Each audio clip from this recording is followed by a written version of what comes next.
And now the missile crisis comes along. McCone tells Kennedy, hey, listen, we got nuclear warheads 90 miles off the coast of Florida. What are we going to do about it? So the Hawks in the administration and the Joint Chiefs are going, go in. You have no choice. Don't worry about the Bay of Pigs. That's passed. If you were on the fence, these are missiles that have a range, not only, as Krushev famously said, we could have took out every city in the United States, not to mention a little village like Washington. And they went all the way up to Canada. So they could have literally hit any city in the United States. So they're going to Kennedy, take them out, send in the Marines. Let's go in. And Kennedy's wavering. He's going, I don't know. Bobby goes, it's going to give us like a black mark, a smirch. We don't want that. Don't do it, Jack. Are you out of your mind? We got to go in. So now, after this back and forth for a number of days, the two options that are available to Kennedy are, hey guys, if you're not subscribed, please smash that subscribe button and hit that like button on the video. And if you don't have time to watch this episode right now, no problem, but I'd really appreciate it if you would save it to your watch later playlist. Finally, if you'd like to follow me on Instagram and X, those links are in my description below. Thank you.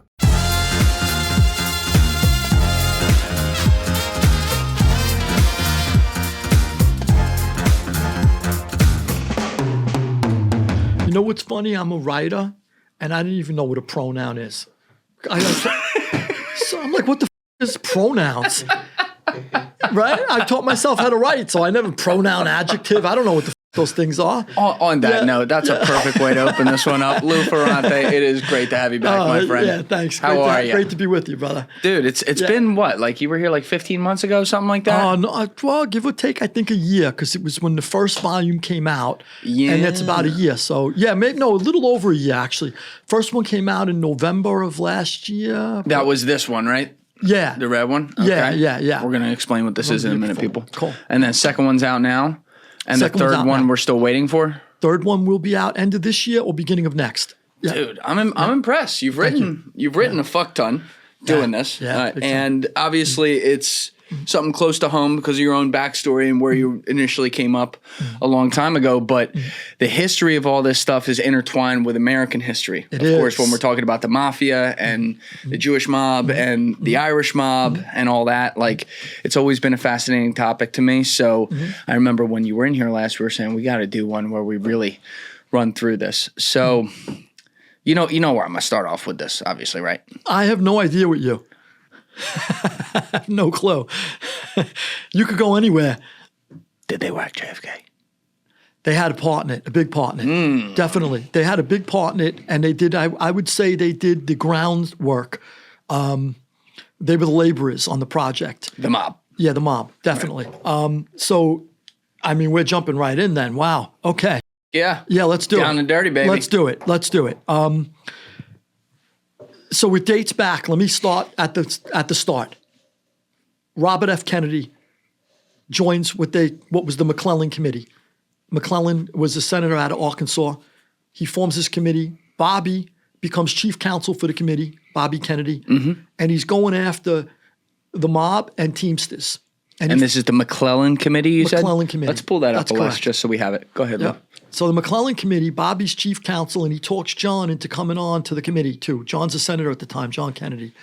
And Joe Kennedy, Sr., the patriarch of the family, he said, I don't want you doing this. I don't want you going after labor. And he didn't want them going after the mob either. He just felt like, okay, he had connections to the mob, Joe Kennedy Sr., and that's established. And I don't just shoot from the hip. I don't just go with rumors. I source everything in my books. And not only did— Yeah, I looked at that. Yeah. And not only did mobsters say, like Meyer Lansky, Frank Costello, Oni the Killer Madden, not only did mobsters say Joe Kennedy worked with us during Prohibition, during bootlegging, and also too with Hollywood relations, labor relations, when he had a Hollywood company, Joe Kennedy did. But this also came from testimony from family members, Klan members, Kennedy Klan members, people who appointed judges by Jack Kennedy later said that Joe was with the mob. So this came from an array of different people, not just mobsters. So Joe Kennedy's in with the mob. I was going to ask you about that, though, because I I'd had my guy Stu in here for episode 160 where, he does all the research on JFK and MLK. He's written books on it. It's really amazing stuff. And the one place where he lost me a little bit is when he was trying to say that there's really no evidence to point to Joe being involved with the mob. And so I went and dug on this more, and there was one biographer, I forget his name, but I remember because he went to Bucknell, Leslie, maybe we can look that up. But there was one Kennedy biographer who I think lives in New York as well. I should probably get him in here, who had also made the same claim going through all this. But you and everyone else I've ever talked with and everything that I've ever known in studying it is of course you know that he was involved. So what we have direct evidence, meaning like some of these guys said exactly what he did? Yes, so David Nasaw, Nasaw, I think is the guy, most recent biographer that I read, who said, no, there's no evidence, and they tried to give him a clean slate. That was one of them. Yeah, that's the guy. That's him. I got it right, David Nasaw. That's the guy. That's right. So there are certain Kennedy biographers and historians who like to preserve the idea of Camelot, this grand image of the Kennedy family and Kennedy himself, and they'll go to any length to deny things that are blatant in your face to preserve that image of Camelot. But if you do a deep dive, as I said, not only Joe Bonanno, Frank Costello, Meyer Lansky, Tony the Killer Madden, but also Kennedy clan members. Gore Vidal was a family member, the great author Gore Vidal. Oh, right? Gore Vidal? Yeah. Gore Vidal, yeah. So, he's... Gore Vidal, I love it. Yeah, he's related in my accent. He's related through the Kennedys through marriage. Also to John H. Davis, related on the Bouvier side. Yes, so Jackie's side. These people, they understand from the inside. They're Kennedy clan family members, and also too, as I said, Chicago judge who was appointed by Jack Kennedy to the federal bench. He said there's no way Joe could have ever did the things he did during bootlegging without the mob. 100%. 100%. Now there's people that try to say he didn't bootleg, though. I'm like, on top of that. On top of that, he's got a part interest in the Cal Neva Lodge. The Cal Neva was a gambling casino / hotel lodge that sits on the border of California and Nevada because gambling was legal on the Nevada side. Right. So he's got an interest there. Frank Sinatra's got an interest there. Sam Giancana's got an interest there. The Genovese family's got an interest there. And at one point, I think Dean Martin, who was part of the Rat Pack, Sinatra's little clique, he said, I'm the only guy in Hollywood who's partners with 4 gangsters or something, and don't even know who they are. I'm not allowed to talk about it, something like that. So, so there's overwhelming evidence also too, post-Prohibition, when Joe Kennedy's got a liquor distribution company. At some point or another, all of that distribution of liquor following Prohibition, when it was repealed, was controlled by mainly Frank Costello, who owned a lot of the distribution networks, but all the mob. For people who don't know who Frank Costello is, can you just Frank Costello was the acting boss. Lucky Luciano started a Borgata. And when he created the 5 families, Lucky Luciano, Charles Lucky Luciano was the boss of one of those Borgatas. And when he went to prison, Vito Genovese was his underboss, but Vito had to flee a murder rap and he went to Europe. In his absence, Frank Costello took over the family and was acting boss. And he controlled Tammany Hall for many, many years. Yep. The New York Democratic machine was in his pocket. He put judges in. And to give you an idea of his power, at one point, Frank Hogan, who was a prosecutor in New York, he had bugged Costello's telephone line. And he's looking to grab some evidence with regard to a murder that was ordered by Genovese, who was in Europe at the time, of a newspaper editor in New York. Is this like the 50s, you think? Yeah, so it was 40s. In the 40s. Yep. So at that time, he listens to the phone conversations, and Supreme Court judge calls Frank Costello. Hey, Frank, thanks for getting me the appointment to the bench. Anytime you need a hand, you know where it comes from. I need it right now. Exactly. So incredible, right? So Hogan says, wow, this guy's appointing judges. I'm going to go to Tammany Hall and start fishing around. So Hogan goes there and he starts questioning all the ward leaders. So what happens is if you control enough ward leaders, you control the head of the hall. That's right. You put the guy in. So they question them all. And it was the guy, they all go, we don't know what you're talking about. Frank Costello who? Who's Frank Costello? Then they go to this guy named Kennedy, who's the head of Tammany Hall at the time. And they ask him, he goes, I never heard of Frank Costello. So, and meanwhile, Costello put him in. So this is how deep The connections went right. So now Kennedy, when Jack Kennedy, I'll call him Jack interchangeably, John or Jack. When man Jack. Exactly. Jack Kennedy, by the way, all the research I did, I walked away despising Bobby and loving Jack as people. Forget about politics and all that other stuff. As people, as characters, guys you could grab a beer with, guys you can hang out with. Bobby was just a despicable human being, I felt. I felt like, I'm sorry to say that, but no, that's okay. Testimony came from people in his own family. Joe Kennedy Sr. says, Bobby hates like me. He's vengeful like me. He would have been a great Gestapo during the Nazi era. Well, it's interesting you say that too, because obviously we'll get to it, but we know what happened when Jack got into office and RFK became AG, and you talk about biting the hand that feeds you. That's right. So, and Jack Kennedy was like the kind of guy where, people attack him now. He was a philanderer and etc.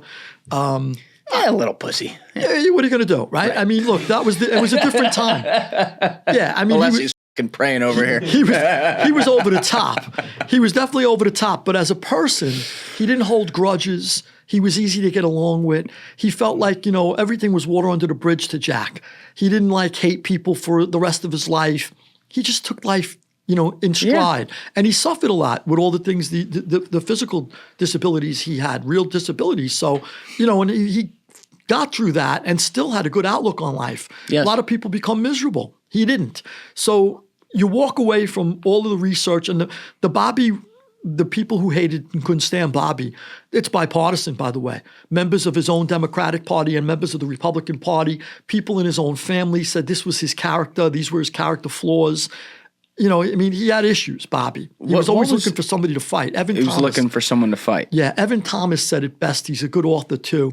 Evan Thomas wrote a book about Bobby where he said something like, he needed somebody to brawl with all the time. I forget how he phrased it, but it was so accurate, and that was Bobby. So now, just to rewind.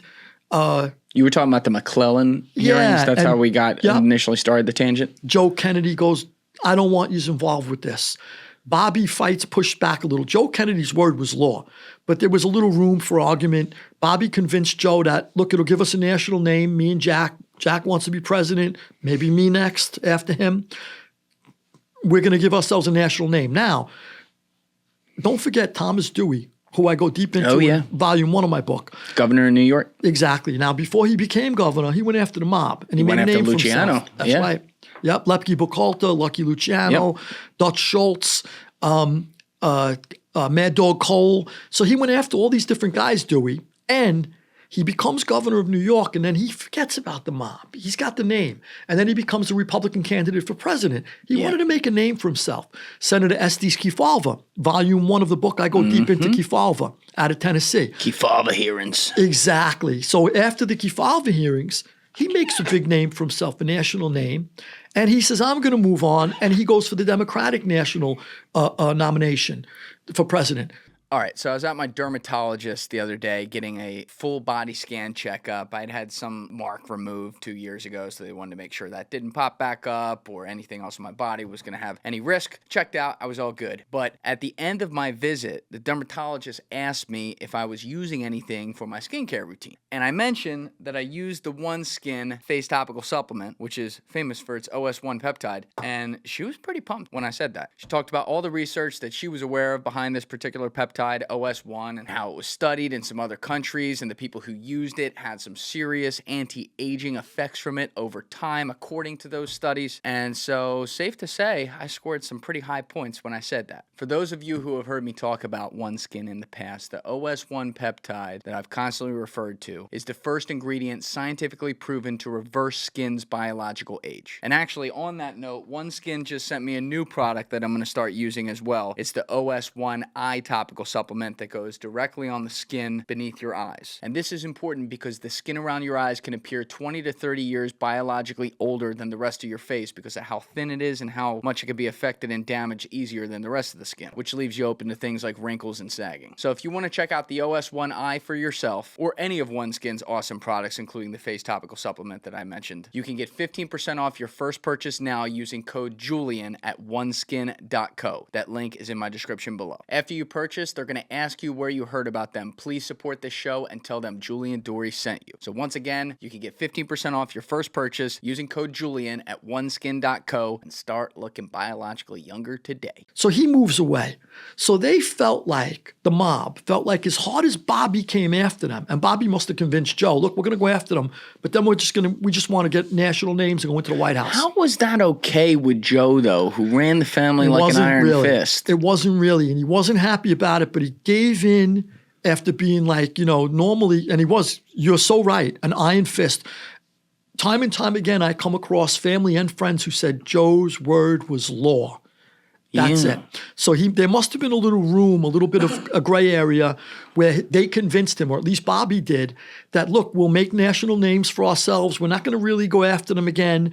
All you could do is recommend them for either deportation or prosecution. Yeah. He wasn't locking them up during the McClellan Committee. Yeah, they could get him on like tax evasion or something. They couldn't. There was no RICO. And he wasn't the FBI. All he could do was recommend. So let's take a step back for 1 second, because we started to go deep into Joe Kennedy, but just to paint the full picture of where he is at this point in the 50s.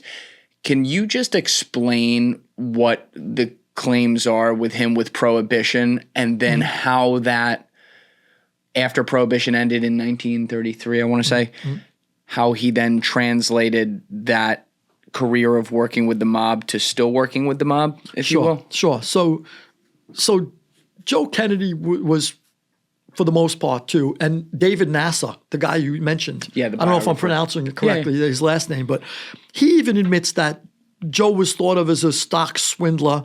So he had other issues, too. He was a crook in many ways. Oh, yeah. Okay, so we know that. Whether he was doing pump and dump schemes or buying and selling at the right time with some inside information, exactly. Unless he's laughing, he was the original Jordan Belfort, bro. Oh, really? Yeah. Yeah. I got to tell you, so when he was making all his money, Jordan Belfort, I said, he was from my neighborhood originally. Yeah. So I said, I'm going to grab him and stick a gun in his mouth. That's true. I was going to grab, I said, look, you know what? I'm going to tell him, look, cough up or die. And it turned out that I was talked out of it because a friend of mine said, and a friend of mine high up, that you would know his name, I'm not going to mention it on the podcast, but he's a very, very well-known name in the mafia, in the mob. That narrows it down. Yeah, it narrows it down really. He goes, Lou, you got to be willing to kill him then, because he's probably going to snitch at some point for either the he's doing or even just in that situation. And then we're stuck killing this guy. You want to clip him? Were you ready to kill Jordan Belfort? Well, I'll be honest with you. There was a little pushback from my end.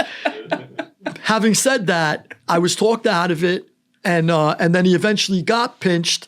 And as far as I understand it, he did cooperate. And, look, he's done well with his life. I'm not knocking the guy.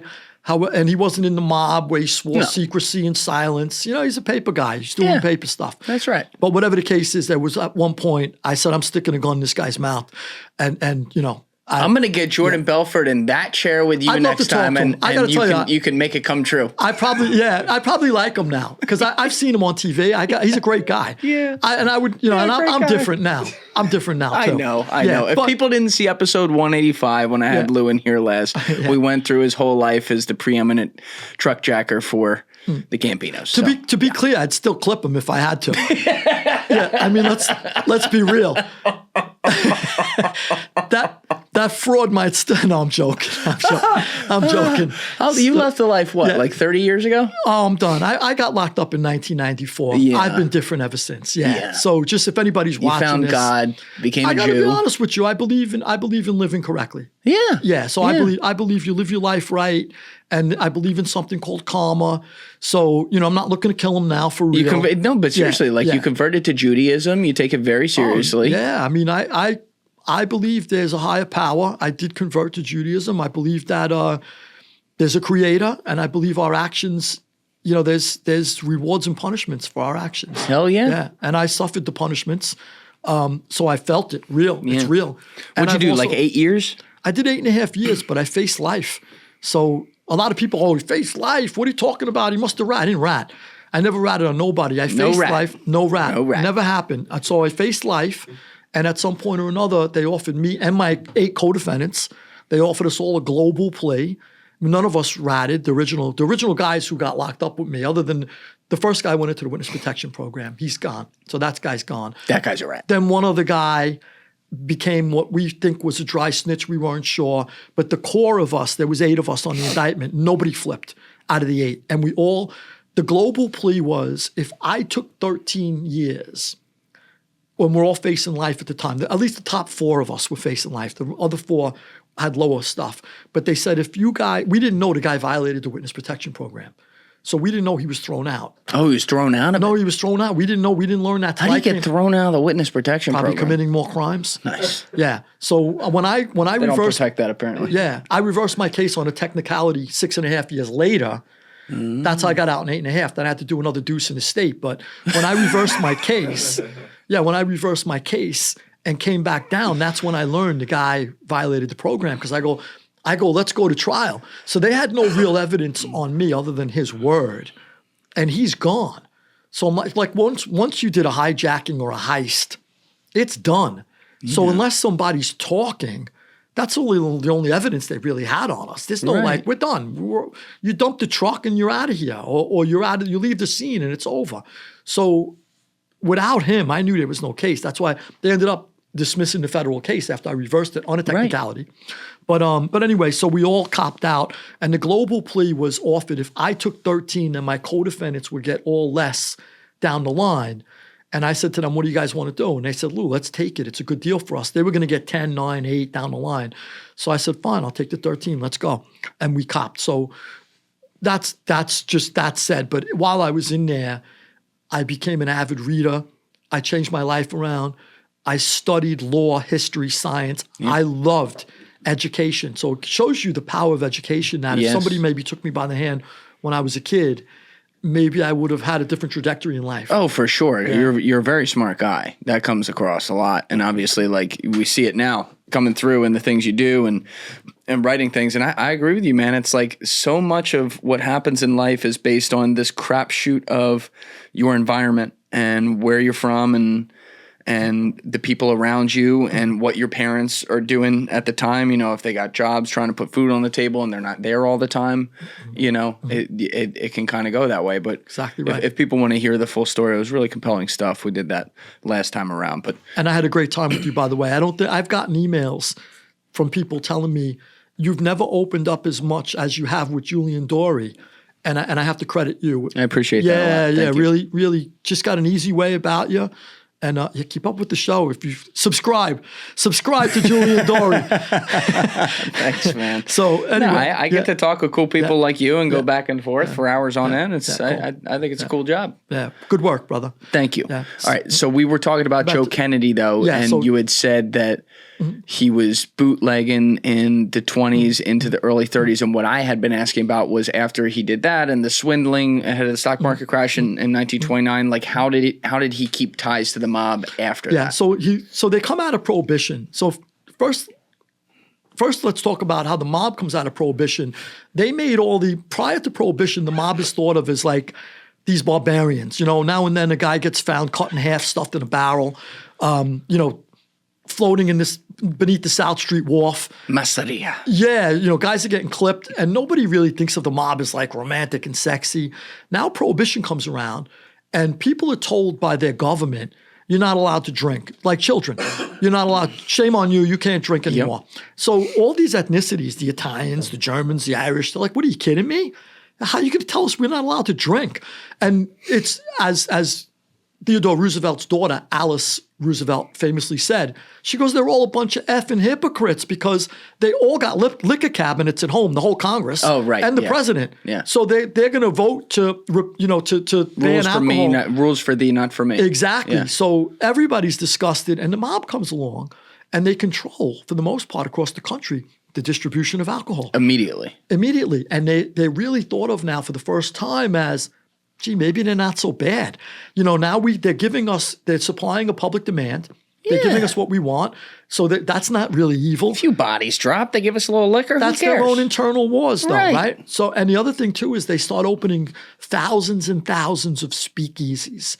And a speakeasy, like, at that time, right? Not only is it cool for, like, men, because you go there, you give a code, they look through the hole, they let you in. It's like, wow, I belong to something over here.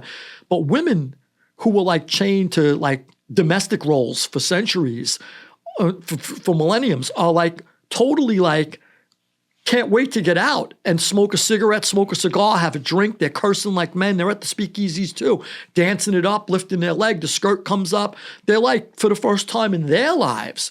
So between the men and the women, they're like, wow, maybe the mob isn't so bad. Right. So it's the first time they kind of like get a new, like, kind of like some new makeup, a makeover. Now, coming out of Prohibition, when it's repealed, all of the corrupt police and politicians who didn't feel like it was really like a really big sin to be corrupted by the mob to allow people to drink. So what? I drink. Why can't my constituents drink? Right. So they're all kind of in bed with the mob. So coming out of Prohibition, all those relationships were established during Prohibition, and they all still had a handout. What's the next bribe? So the mob's opening up casinos. They're doing other stuff now. They're still controlling distribution of liquor to some extent. Is Joe Kennedy involved in any of that? Exactly. So now Kennedy still has one of the premier liquor distribution companies in the country. And who does he eventually sell his company to when Jack's going to run for president? He sells it to a friend of Frank Costello. And now Costello could have, obviously he controls the real distribution network, Costello does, not Joe Kennedy. Yeah.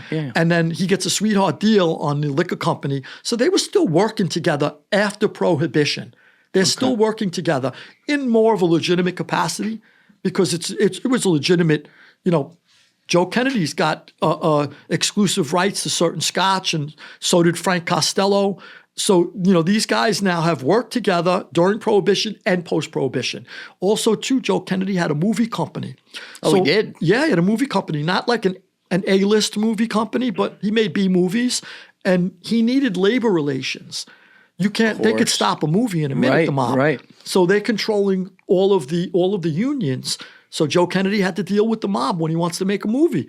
They tell you you're not making a movie, you're not making a movie. Bobby Kennedy wrote The Enemy Within after the McClellan Committee hearings, and Hollywood wanted to make a movie about it. You know what the mob said? Fuck you. Not happening. Yeah.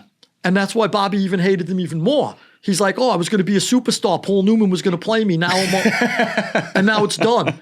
So, because the mob is you're not making a movie, buddy. Yeah. It's not happening. That's our territory. They had that sway.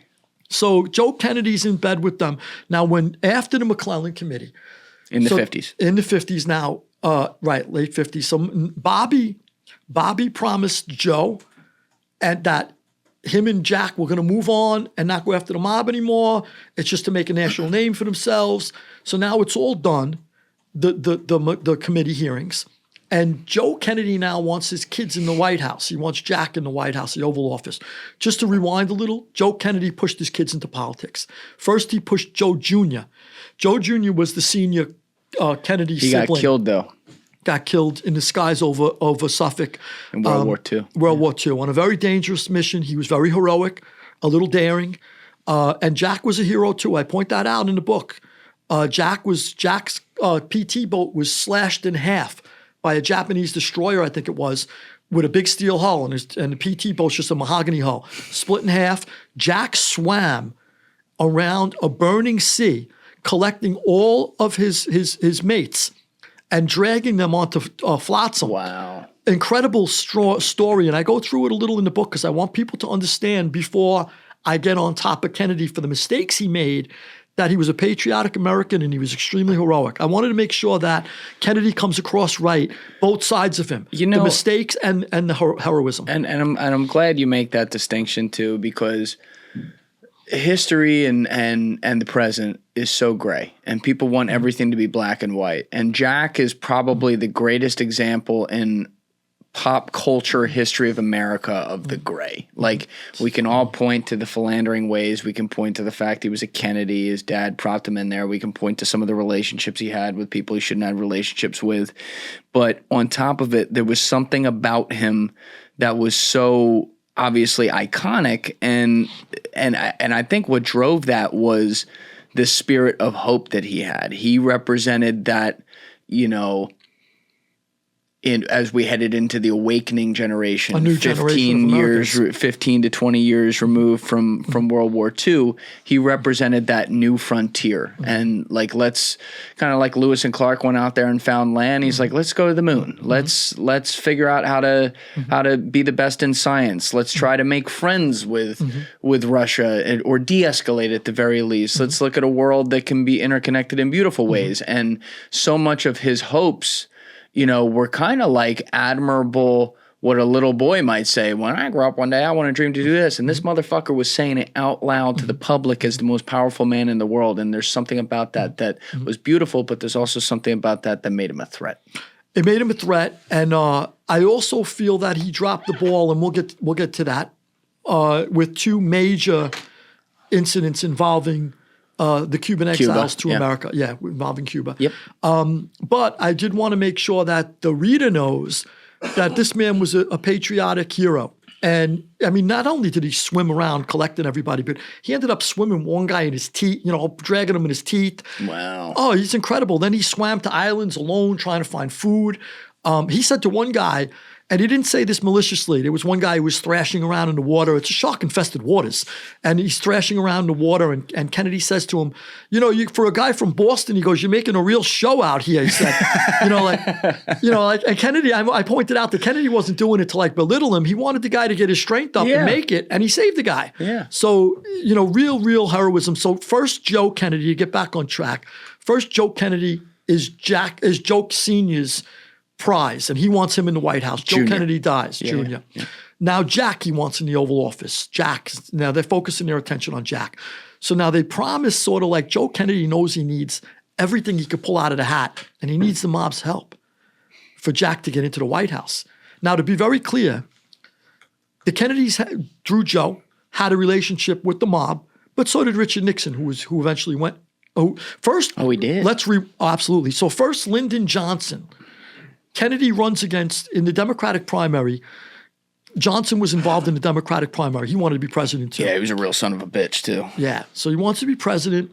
And Johnson was, and I'll get into this later too, Johnson was dirty in Texas. They called him Landslide Lyndon. He was always used to stealing votes. And this comes from Robert Caro, his premier biography. Yeah. I read the multi-volume work that Caro wrote on Johnson, which, by the way, was incredible. Caro did a lot of mob work too, I think, right? Oh, no. Well, Robert Caro, he barely touched on it. You're talking about somebody else, I think.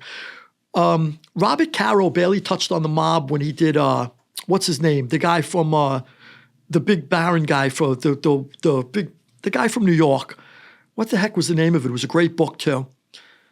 You're not talking about a mobster. Look up Robert Caro. No, he's an author. He did Yeah, he did the multi-volume work on Lyndon Johnson.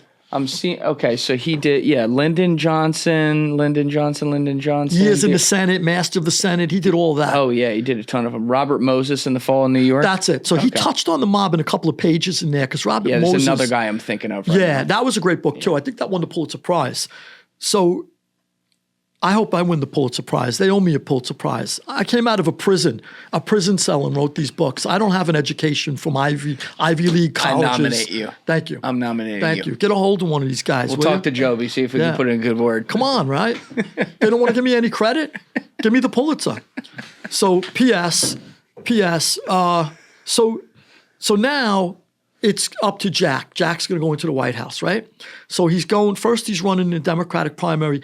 He needs the mob's help. Joe Kennedy does. Yeah. Okay, so they get a ton of money dumped into the West Virginia primary, where Kennedy just pulls it out against Hubert Humphrey. How many votes was that even for? West Virginia's small, right? Well, it was a primary. For a primary, it doesn't carry as much sway, It was still right? crucial, though, because it was coming down towards the wire. And if Kennedy lost West Virginia, he's in trouble. So he pulls it out. Now, I list all of the sources. I went deep into newspaper archives. There was huge investigations into the West Virginia primary. Millions of dollars were dispersed through the Kennedy clan, and supposedly that came from Chicago, New York, and Vegas. A lot of the mob money was being poured into the West Virginia primary because Joe Kennedy convinced the mob himself and through his liaison, Frank Sinatra, who was very close not only with the Kennedy family, but also with the mob chieftains across the country. Yeah. He convinced the mob, look, Bobby's going to move on. Don't worry about Bobby and Jack. They're both moving on. So the mob buys it for the most part. The New York and Chicago mob, which are the two titans involved, they kind of like, they bought into this. They figured, oh, Sinatra wouldn't lie to us. Joe Kennedy, we've dealt with him before. His word is law.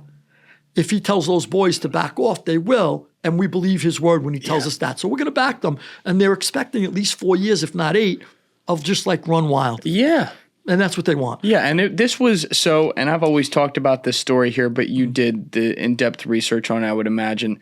Where it ended up playing out in the final presidential election was Kennedy won by a razor-thin margin. Can we pull up the 1960 election, Alessi, just so we can tell people like how tight that was mathematically? Mm-hmm. But he was able to win Illinois and Texas because allegedly in the city centers, particularly Dallas and Chicago, a lot of dead people voted. That's exactly right. Yeah. Okay. Yeah, that's exactly right. So right. we do have good evidence to back that.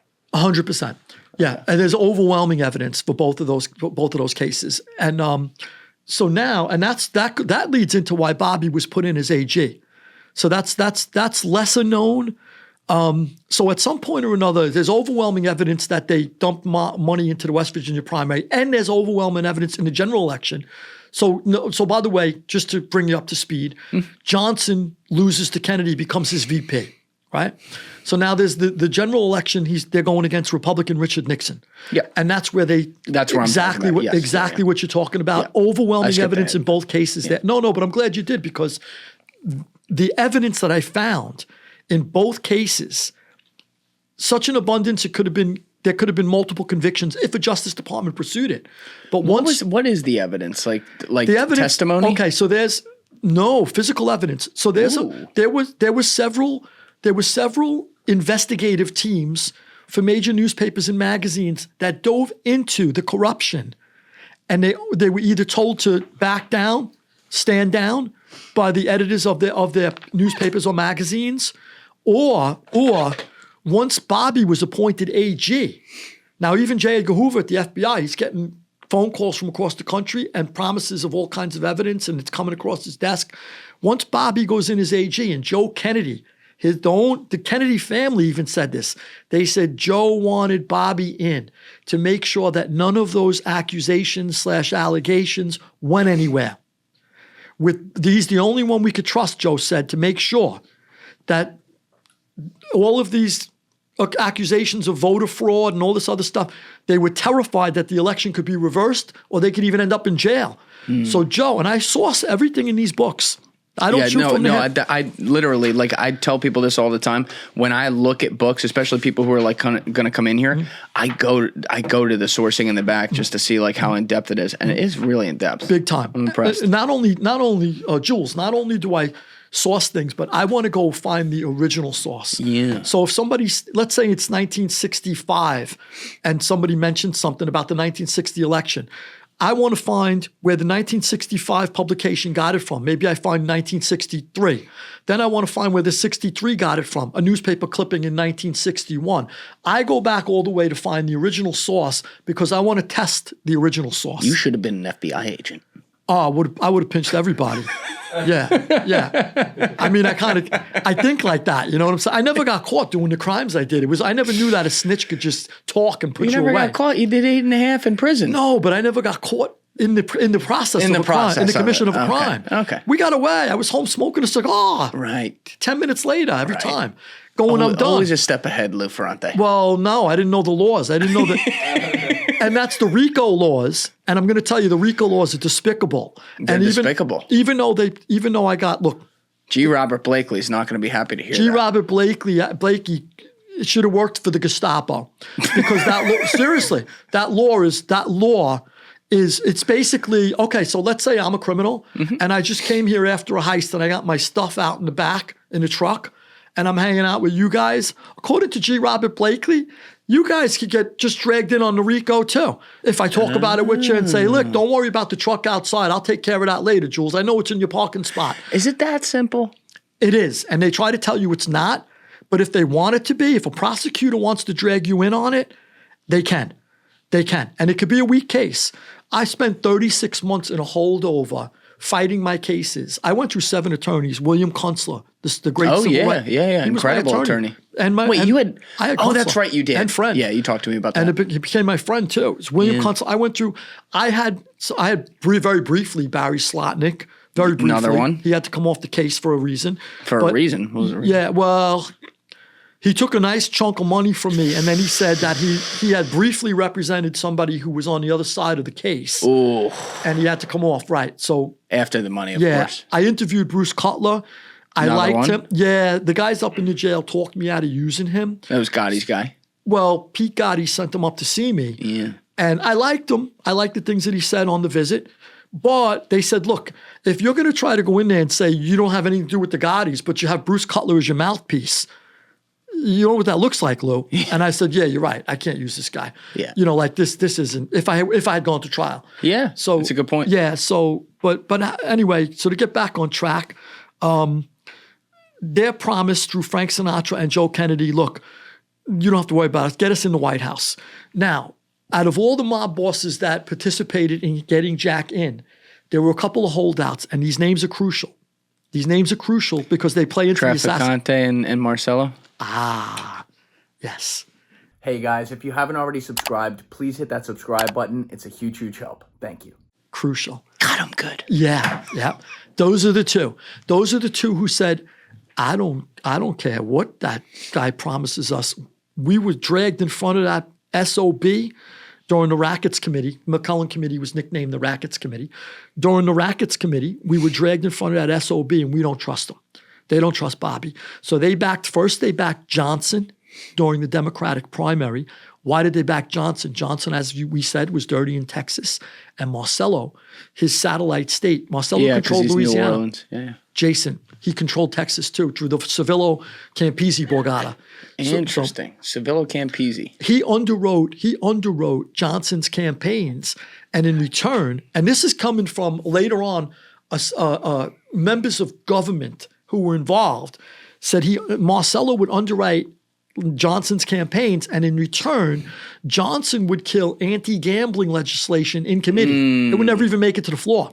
So Johnson would do that in return, knowing that if I keep Marcello's gambling empire intact and he keeps shoveling money into my campaigns, kind of a quid pro quo I like. Now, is some of that happening after January 1959 when Cuba gets way taken? Before. No, this is way before, because Traficante was like the man in Cuba. Yes. And Marcello had a big role there, I believe, as well. Yep. And that was going to be the gambling haven, and then it was taken away when Castro took over. Yep. But they're backing Johnson way before that. Okay. Yep. So they backed Johnson during the primary, Santo Traficante and Carlos Marcello, and also Jimmy Hoffa. Oh, yeah. Bobby went after Hoffa saying, look, your Teamsters are completely infiltrated by the mob. Now, to Hoffa's credit, he was a true union man. He loved his union. I don't believe that Hoffa was as much of a devil as some people make him out to be. I believe he had to compromise, and he understood that, look, I want to be the head of the Teamsters, the president of the Teamsters, but I can't do it without the mob's help. They control all the locals. And by controlling all the locals, they control the votes. And you can't become president without doing something with them. Now, there's eavesdropping devices that Hoover had set up across the country that at times the mob would curse Hoffa because Hoffa did an investment if it was good. So, for example, let's say you're Sam Giancana and you say, look, I need $30 million for a hotel. I'm in charge of Chicago. Yeah, and you guys got a big footprint in Vegas, right? You guys are the premier guys in Vegas, even more than New York. So let's say you say, look, I need $30 million for a couple of hotels in Vegas. Sure, here's the money. Hoffa would invest it because he knew that it's a good investment for the Teamsters. Who wouldn't want to invest in Hoffa would invest directly in the Teamster pension fund. Hoffa controlled, there was a board, but it was basically a rubber stamp. It was like the Politburo. Whatever Stalin said, the Politburo agreed with. Whatever Hoffa did, the board of trustees or whoever controlled the pension fund would agree with. So Hoffa, if the deal was good, and it was good for his Teamsters, he worked with the mob. Now, can you accuse him of being corrupt? Yeah. He might have got a kickback for it. He was shaking hands with mobsters to do these deals. Okay, I get it. He was a nice corrupt guy. But exactly, and I'll tell you why he cared about the Teamsters, though. If the deal was bad, and let's say you said, look, there's this crappy suburb outside of Chicago. It's this swamp, and it's like, I'm going to do this real estate deal. I need $5 million, but we'll make a few bucks on it. And Hoffa would look into it and go, it's not a good deal. I'm not doing it. And the mob would get mad and they'd start cursing him. That SOB, you don't want to give us the money. Because Hoffa knew how to say no. And that goes into, we'll talk about it later on, that goes into Hoffa's problems with the mob later. Hoffa was a tough guy. He gave them multi-millions. He was in bed with all of them, but only if the deal was good for his Teamsters. Yeah. So, and the Teamster pension fund kept growing because he made good deals. Now, you could say, well, you shouldn't have been making them with mobsters. Okay, I get it. If you're really... But who else is there? Yeah. At the time, they controlled the Teamsters. Yeah. You got to make friends with them. They control the Teamsters. You ain't going to be president if you're not in bed with them. Bobby Kennedy himself said that. He goes, Hoffa can't just say get out. He'd be dead tomorrow. Bobby said that, and Bobby's the one who went after him for it. So, P.S., Bobby goes after, in the Rackets Committee, also Hoffa. What was so when Bobby's going after these people, this is prior to him being AG you're talking about, right? Oh, this is, we just rewound back to the Rackets Committee still. Right, and during the Rackets Committee, what is his title at that time? He was chief counsel for the Rackets Committee. Okay. Chief counsel. So he's the bulldog. Yeah. He's the bulldog. He's got Carmine Avellino, who's a forensic accountant. That's Bobby's bulldog. Carmine Avellino? Oh, no, not Avellino. Carmine Avellino's a gangster from the I was Casey going to family. say, I didn't think they let Italians in that kind of role back then. I'm glad you corrected me. Carmine Bellino. But that's not changing it too much. So I was. That also sounds like he's in the mob. No. So I was close with Sal Avellino. Sal Avellino controlled the garbage on Long Island. Got it. Sal Avellino's brother was Carmine. I love allegedly I love the controlled. garbage Allegedly guys. controlled. Allegedly. Of course they control it. I love the garbage guys. They're great. Yeah. Well, Sal was a gem. I loved Sal. I never got really close with Carmine. I loved Sal, but I mistook his name. Carmine Bellino, not Avellino. Carmine Bellino. Again, can't believe they let a guy named that on that. Oh, yeah. So that was team. Bobby's forensic accountant. And boy, let me tell you, he looks at your records, he's getting you. He was a pit bull. So Bellino's working with Bobby. Bobby's the chief counsel. He's the pit bull. And he talks Jack into being one of the senators who sits on it, one of the Democratic senators. Got it. Okay, so now, to bring it back up to speed, Hoffa Teamsters despises Bobby, Marcello, and Traficante. Those are the three guys that say when the rest of the mob in Chicago and New York and around the country goes, okay, Frank Sinatra, we'll back the Kennedys. Okay, Joe, we'll back your sons. They said, no, we don't trust them. So they're the holdouts. And they refused to give in a bit. So they first backed Johnson in the primary. Then they backed Nixon in the general. And they tried to desperately knock Kennedy out of the box. Quick question, though. While I'm not disputing that Traficante and Marcello were powerful, of course they were. They held seats on the commission. These are, I guess, like legendary gangsters, you would say. Neither of them are capo di tutti capi. No. Okay? No. They're not the head of the commission or anything at the time, and never were, I believe. So why, when I look at this history, I don't want to jump too far ahead here, but just on a general basis, why were two guys like that, who weren't even from New York or Chicago, able to override, I guess, what were some thoughts? I'm not just talking about Kennedy right now. I'm talking about other things as well. No, I know. And never get retribution for it. Okay, so I'm going to tell you why. And it's a great question. I'm going to tell you exactly why. So they're not necessarily overriding and reversing a decision by the commission. What they're doing is refraining. So in other words... and tell people what the commission is if you want one. Yeah, the commission is basically... when Lucky Luciano formed the first 5 families in New York, he formed what the Sicilians would later imitate and call the cupola, like the head of a building. But he called it the commission. They would be a ruling body. Each boss would have a seat at a round table. Nobody sits at the head of the table. It's thought of as a round table. We all have an equal vote. There might be some who are more equal than others, as George Orwell said, right? But for the most part, they're supposed to sit there. Each guy gets a vote. Now, as time went by, other guys like the Chicago mob, known as the Outfit, they had a seat on the commission. The Detroit mob had a seat on the commission. The Florida mob, Traficante, and the Louisiana mob, Marcello, had seats on the commission. Now, the commission could say, they didn't make it a commission vote. We're going to vote and we're going to back Kennedy. It's not a commission vote. The guys in Chicago, they have their own little powwow where Joe Batters Anthony Joe Accardo. Zaccardo is the real boss, not Sam Giancana. Giancana's an acting boss. And Joey Doves Ayupa, there's another genius. He was a Welshman. What the hell is his name? You would know. Murray the Camel Humphreys. Okay. These guys sit, and Humphreys was the only the only one who held out. He goes, I don't trust these little runts. I'm not involved in this. And his wife, knowing he was the only non-Italian, says he always gets aggravated when he tries to teach them and tell them, and they rule against him. And he always goes home and says, the spaghetti eaters won another vote. That's what Murray the Camel Humphreys would say. And he was a consul, he's Tom Hagen. Yes. Okay? That's a good way to put it. He's Robert Duvall, exactly. Yeah. And the genius of the Chicago mob. You're not a wartime consigliere, Tom. He's a genius.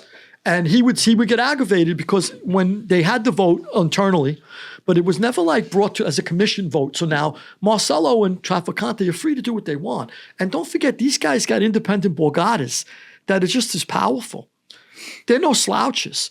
You got 5 families vying for one territory in New York. Oh, yeah. And they have their own borgata. It's his Florida.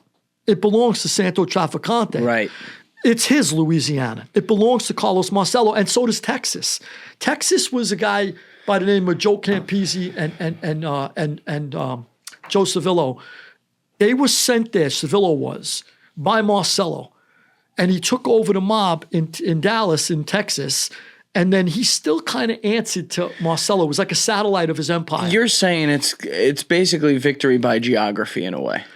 Because they have full boat down there, and the families in New York who could have influence in places like this, they're not fully set up in those places, so to speak. They're just cells. You're a visitor if you go to Louisiana. Yeah. You're a visitor. I mean, look, I went to different places when I was involved. And, you check in with the guy who's if you're doing something. If you're doing something. You have name tags and everything? Believe it or not, I didn't even know there was a mob in Arizona. I went to Arizona once. That's where the bananas were. What do you mean? This guy picks me up in a Cadillac. All I was missing was the horns. I go, what the frig is this thing? We called him, I was with a friend of mine. We called him Don Zawaro. We made that behind his back. Yeah. Don Zawaro, the Zawaro cactus. Zawari. Yeah. So we started calling, Don Zawaro's over here. But meanwhile, if you're doing something, the proper way is you put it on record, right? Yeah. So back then it was even more so, back in their time. So these guys said, we don't trust Kennedy, and they were big enough. Marcello is estimated to be doing at the time over $1 billion a year. In the 50s? A B would it be $1 billion. That's right. Think about that. Okay, $1 billion a year. So, and he's doing that all by himself. He ain't splitting that up like the New Yorkers, right? We're bigger than U.S. Steel. Okay, there you go. $1 billion a year. Not only that, how about this? Marcello controls the entire state machinery, where he would underwrite the campaigns in a gubernatorial race. He would underwrite the campaigns of both candidates. I can't, but in a state like Louisiana where they'd be like, these goddamn Italians coming down here ain't gonna tell us shit to do. No, he's dishing out the money. They don't care. And they're like, green. Don't ever forget that. They're like, but we like you, Carlos. Exactly. They could go Italians all they want, but if you got the money, that's it. So now he's dishing out the money. He's backing all the campaigns. He's got the mayor. He's got the police commissioner. He's got the prosecutors. He's got the governor, the whole state machineries. He had such control of Louisiana that years later, during the House Assassinations Committee in 1978, which we'll get to later, they asked Regis Kennedy, who was the FBI field agent in charge of Louisiana, who was supposed to be out to lock up Marcello. They go, do you know Marcello's the boss of the mafia in Louisiana? He goes, no. He goes, well, what is he to you? A tomato salesman. Off with his head. Okay, yeah. Now he really was a tomato salesman. He owned a tomato canning company. One of his biggest clients. So it was accurate. One of his biggest clients was the United States Navy. It was accurate. Of course it was. Right? Think about that. You're supplying tomatoes for the U.S. Navy. Genco olive oil, Marcello tomatoes. Exactly. It's a different world. Yeah. Different time, right? So they hold out. They go, we ain't buying in. Traficante, remember these guys. Traficante, Marcello, you said it. Mm-hmm. And Hoffa. Those three are the holdouts, right? The Holy Trinity. Okay, so they get into the White House. They squeak it out in Illinois, and Illinois and Texas. Like And you that said. was 50. We had it on the screen. That was 51 electoral votes effectively, which swung the election because Kennedy won 303 to 219 at the time. Exactly. If Nixon wins those 2 states, he wins. There you go. Okay, so now they're thankful to the mob, and Giancarlo's going, look, I put Kennedy in. He's telling everybody. He's on eavesdropping devices. He's getting heard saying this. Hoover has these illegal eavesdropping devices all across the country. FBI Director J. Edgar Hoover. How about that guy? Yeah, incredible. What a son Incredible. of a bitch. Oh yeah, we could go deep into him too. Yeah. Yeah. Let's not get off it right now. But No. Bring me back to that. Sure. So at some point, they're in the White House. They put Bobby in as AG. Joe Kennedy tells Jack, "You're appointing your brother." This is unprecedented. Unprecedented. They're like, what? The press is united practically. Nepo. Going, you can't. Yeah. Nepotism. Exactly. What is this? We've never seen this before. Has this ever been done before? No, but it will be now. That's what Jack says. So, okay. Bobby goes in as AG, and that's because Joe's lawyer's word. Bobby said he didn't even want it. Joe's lawyer's word. He says, Bobby's going in. We need somebody in there in case there's any talk about voter fraud. That's interesting. Do you, like, from your research, do you think Jack and Bobby were really close?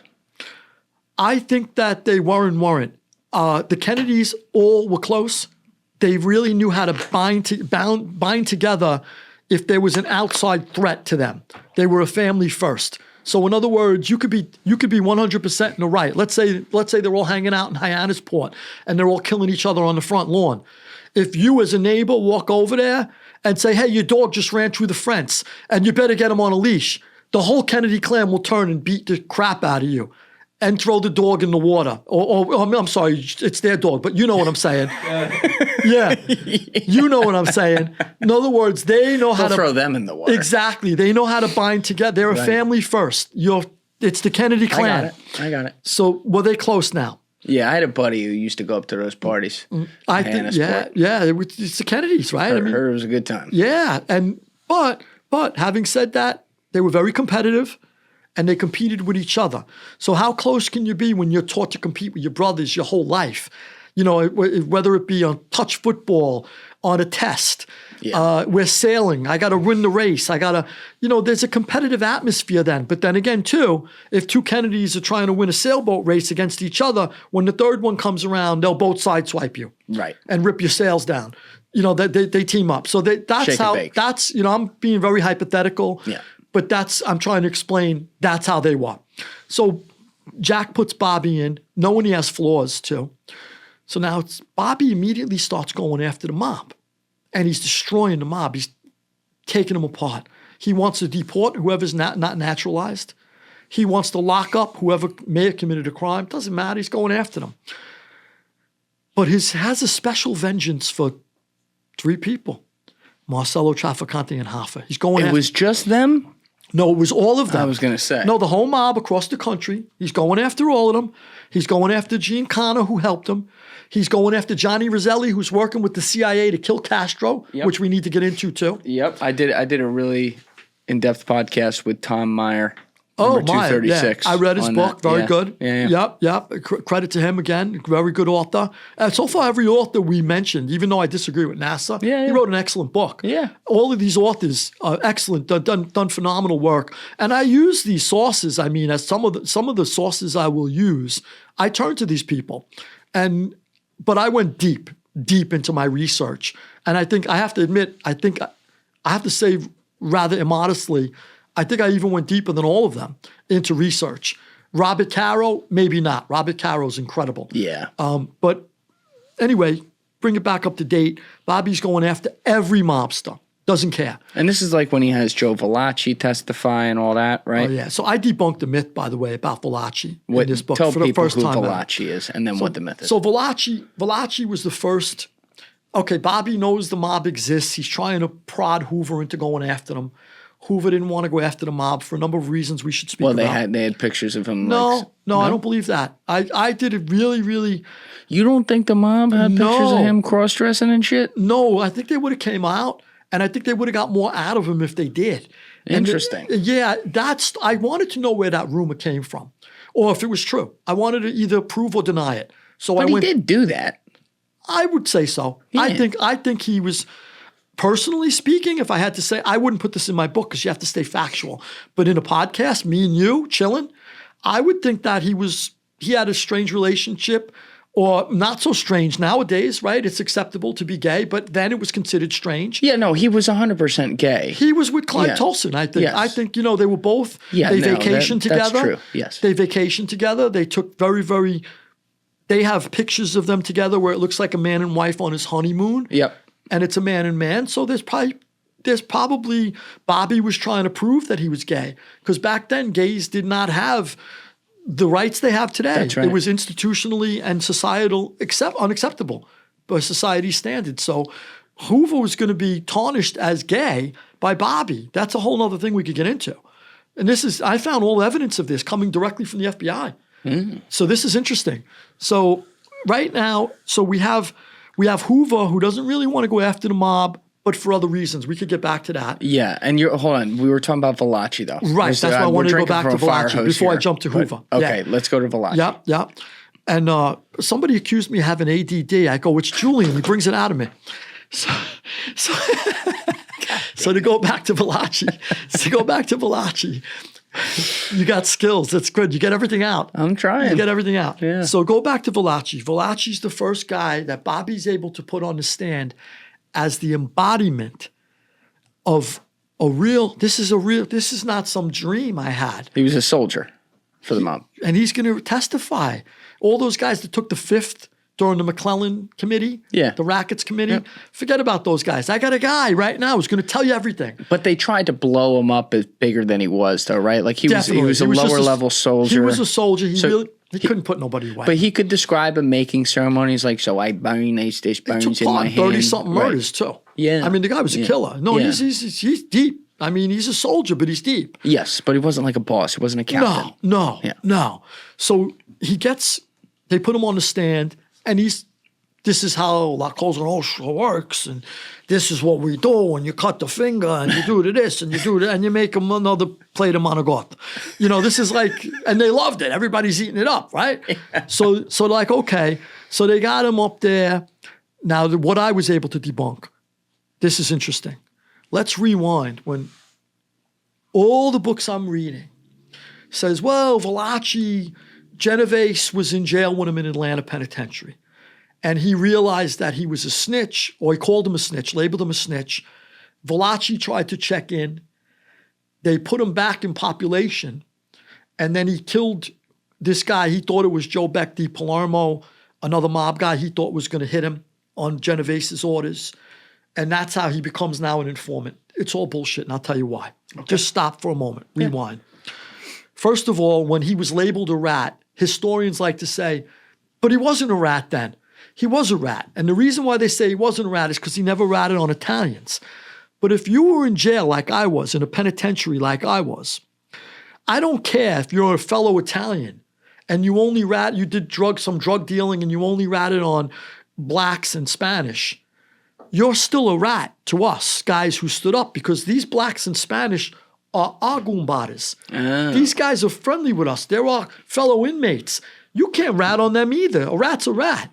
So Valachi historians will say, well, you never ratted on the Italians.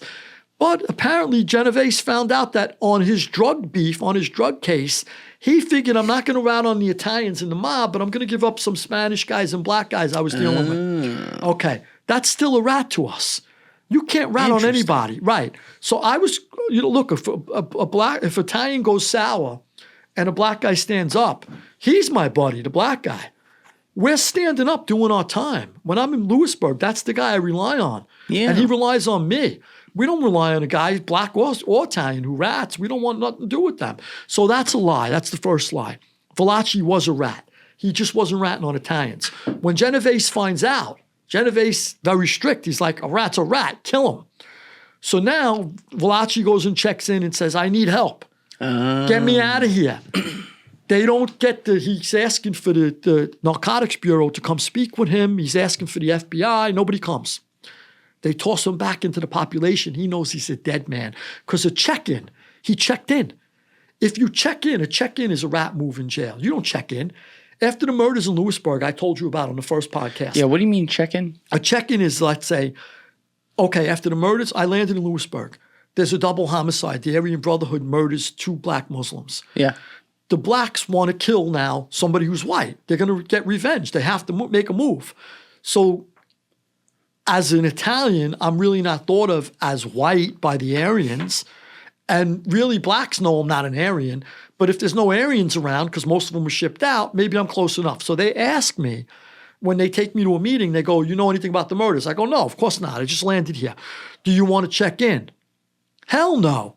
Are you afraid for your life? Hell no. So a check-in is if, let's say I'm on a compound and I go, okay, so let me explain to you. I went to a prison one time. They asked me when I got taken out of the Max, Lewisburg Penitentiary, they're sending me, they go, you're going to go to a medium now because my security level finally dropped. I didn't have any problems in the pen, right? So now I'm going to a medium. Where do you want to go? The only place I picked is, they go, oh no, the only places I picked, they didn't send me. They sent me to the only place I didn't pick. So I go, so when I get there, I go, why couldn't I go to the places I picked? I wanted to be close to my family, this and that. I have relatives here or there. They go, you got SEPs against you. I go, SEPs? I'm not a rat. Why do I have SEPs? Separations. Right. People who put themselves on SEP. Yeah. So I go, I'm not a rat. I got no SEPs. I never put myself on SEP from nobody. Not a rat. Right. So they go, no, these guys are afraid of you. They put themselves on SEP from you. So I go, you got to be kidding me. So all these guys who put themselves on SEP from me, whether they were scared of me from a beef on the street, whether they were scared of me over something in jail or maybe on my case somehow, I don't know. Whatever the case is, they go, you got SEPs on you. That's why you couldn't go there.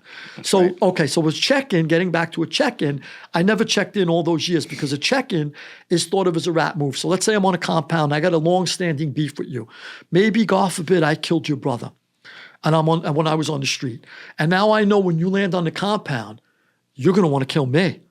So I got 2 choices. I could try to kill you first or I could check in and say, look, Julian Dorey just landed on the compound. I got a beef with him on the street. I got to check in on me. This is what guys do. Checking in on me. Yeah, exactly. Right. So you could do that. I'm gonna fuck you up.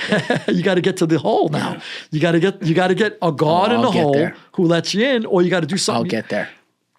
They'll find you smattered. Not a rat.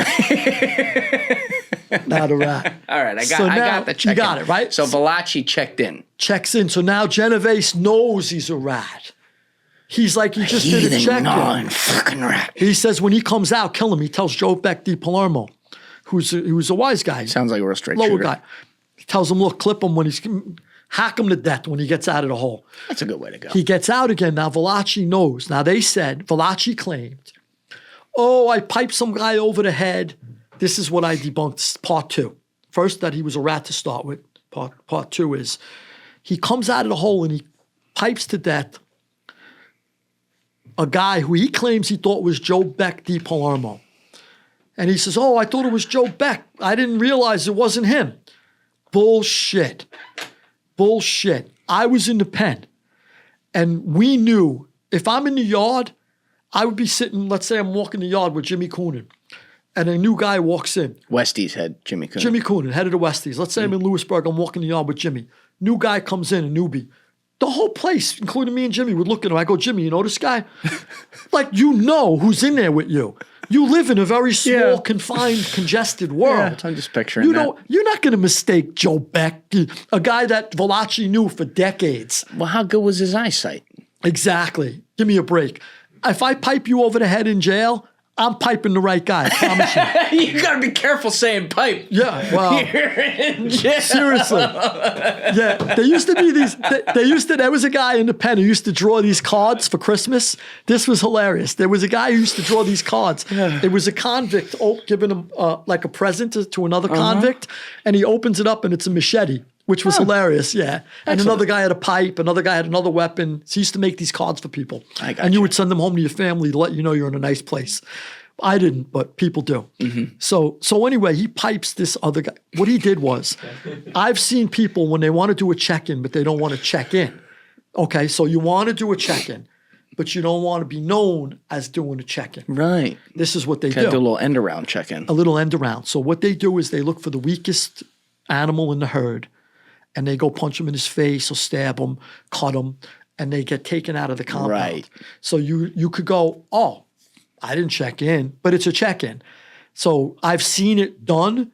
I saw a guy one time get released onto the tier block with us, and he was terrified of being on the tier block. I don't know who he was afraid of, or if he goes, "Who's the smallest guy in here?" And they go, "Why?" He goes, "I'm just curious." They go, "Probably that guy." Lou. Yeah. Miracle I wasn't.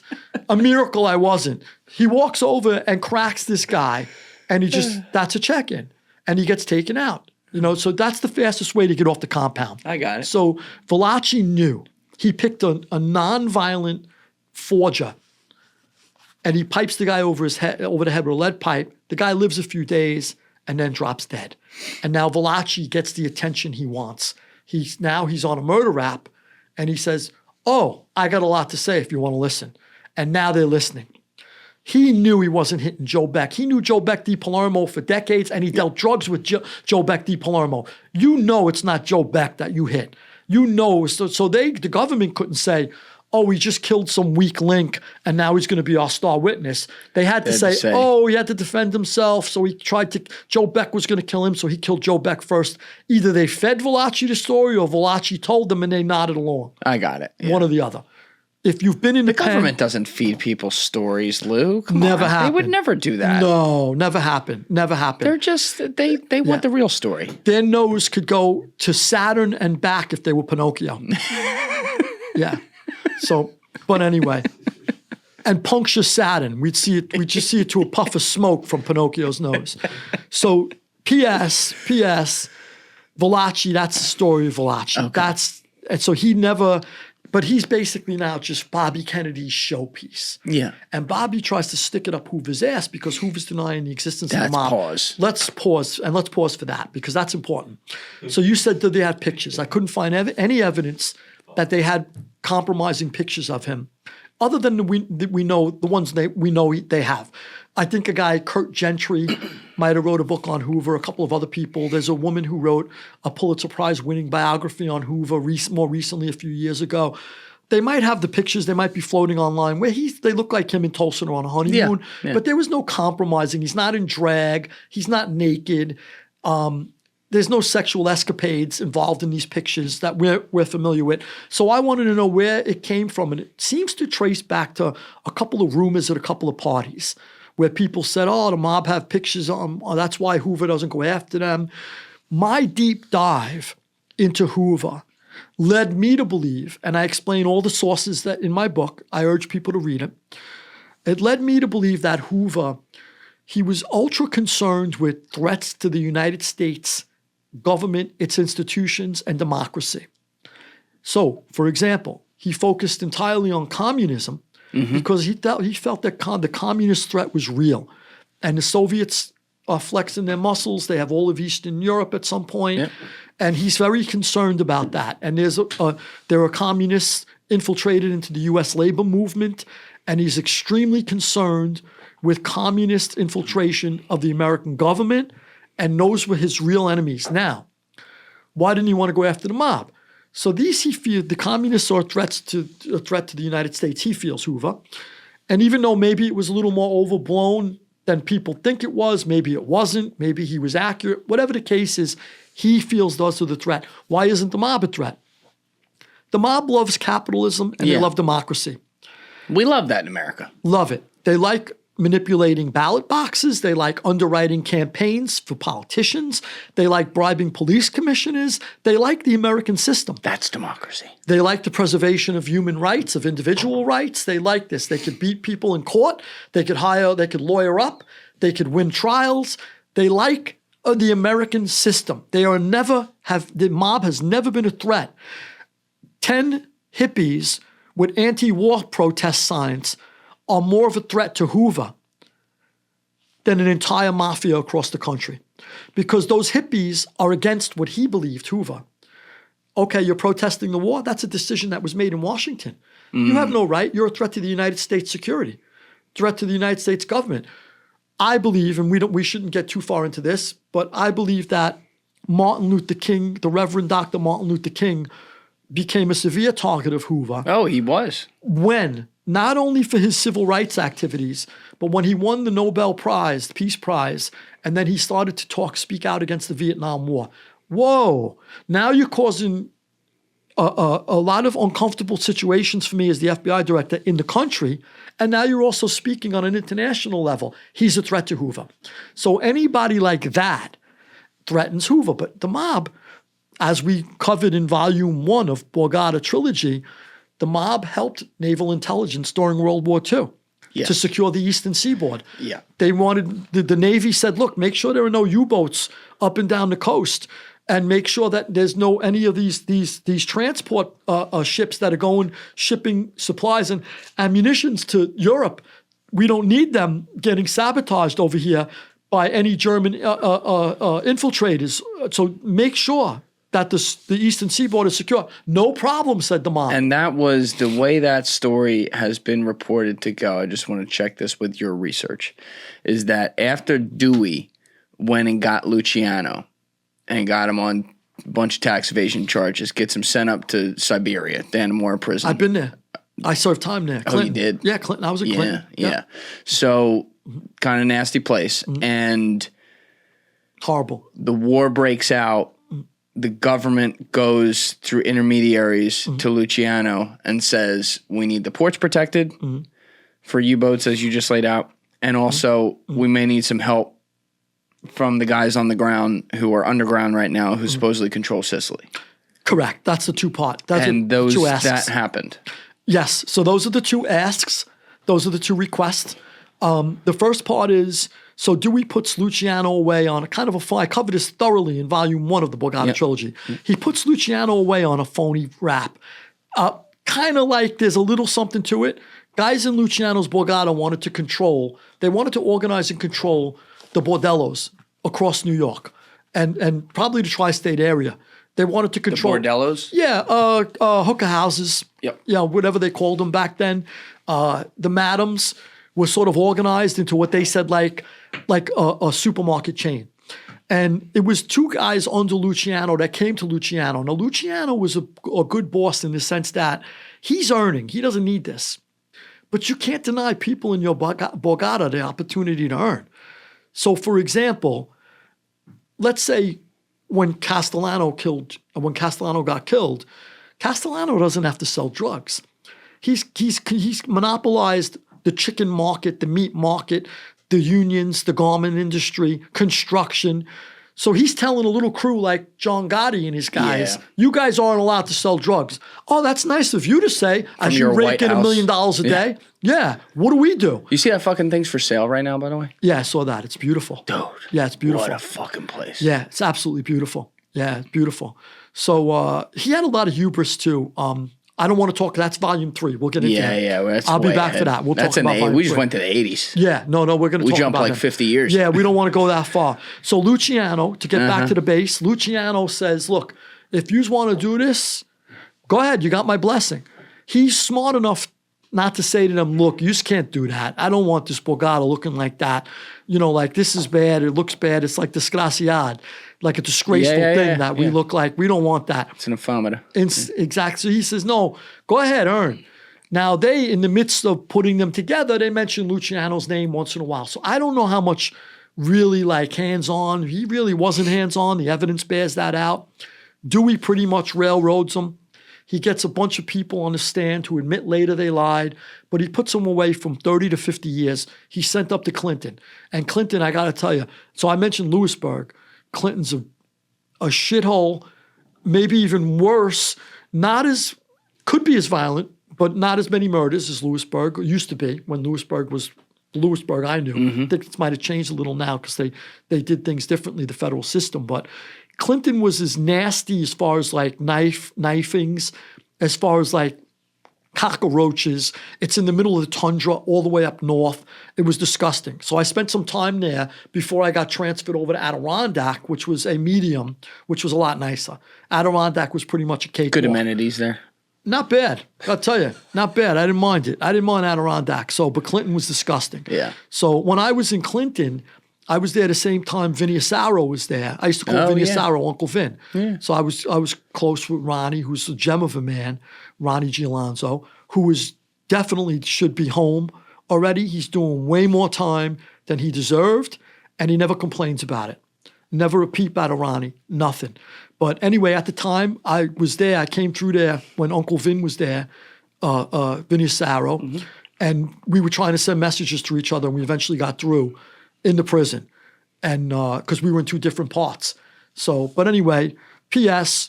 To rewind, I don't think that Hoover thought of the mob because of all they did. So Luciano goes away really quick. This Navy thing you asked me.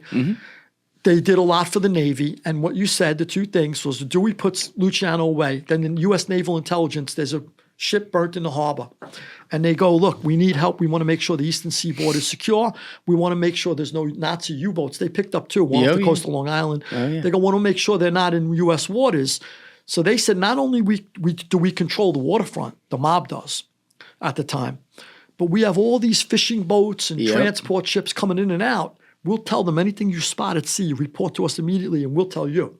So the Navy's like, this is great. We got a roving lighthouses all over the eastern seaboard. They're an intelligence unit. It was incredible. And the second thing was, look, when we invade Sicily, ask your cousins in You got Sicily. like Calavizzini to like lead the tanks across. Exactly. Yeah. And he was like entrenched in the mob there.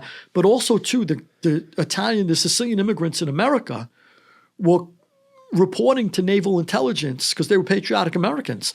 They were going, look, and they didn't like Mussolini and Hitler.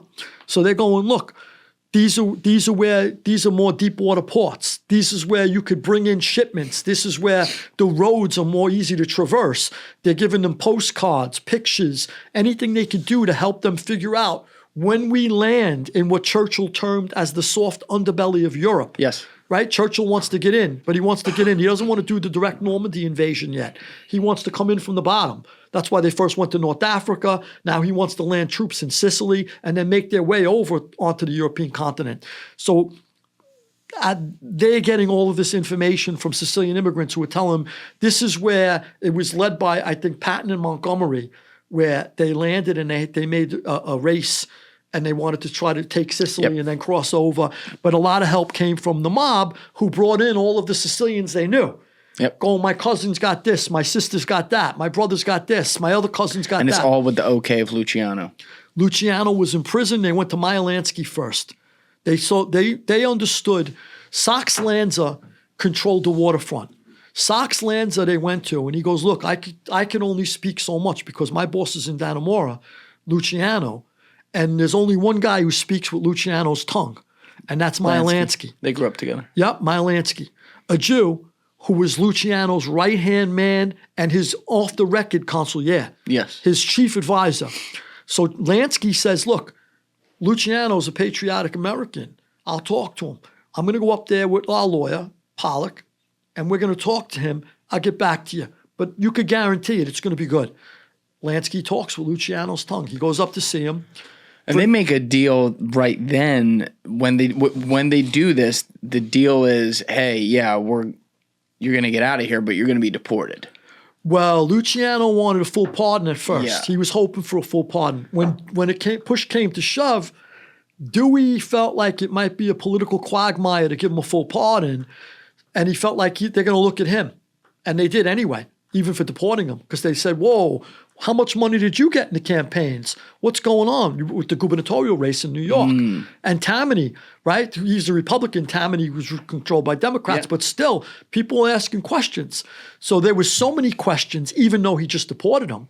There were so many questions that Dewey ordered something called the Hurlins Report. And that Hurlins Report was basically, he wanted to prove that, hey, look, I'm deporting him and letting him out of jail after convicting him only because of the work he did for the Navy. Don't look at me, because this was all top secret what he did for the Navy. It was not out. The Hurlins Report that Dewey conducts on the sly through one of his chief lieutenants they put together this report and they proved that all of naval intelligence relied so heavily on Luciano that that's why Dewey's making the decision. But then the chiefs, the heads of the Navy come to Dewey and they go, please don't release this. You can't let it out. And Dewey wants to be Republican president. So he goes, fine. He makes a deal with the Navy that he's not going to let it out. But years later, it came out. And that's how we know what we know today about the relationship between the mob and the Navy because of the work that Dewey did to defend his own ass. But it ended up that he fought those accusations without the report, and then the report slipped out later. Because the Navy asked him, look, it's embarrassing for us. We had to work with people we don't like to win that war, but don't put that out to people. The American public won't buy it. But the mob goes on record with that, showing like, hey, we're patriotic too. So they get something out of it. Luciano's bitching and moaning in court. You got to let me out. I worked with the Navy. He doesn't care. And they're trying to figure out what are they going to do with Luciano, and they figure out deport him. Deport him, get him out, let him out of jail, shut him up, give him something.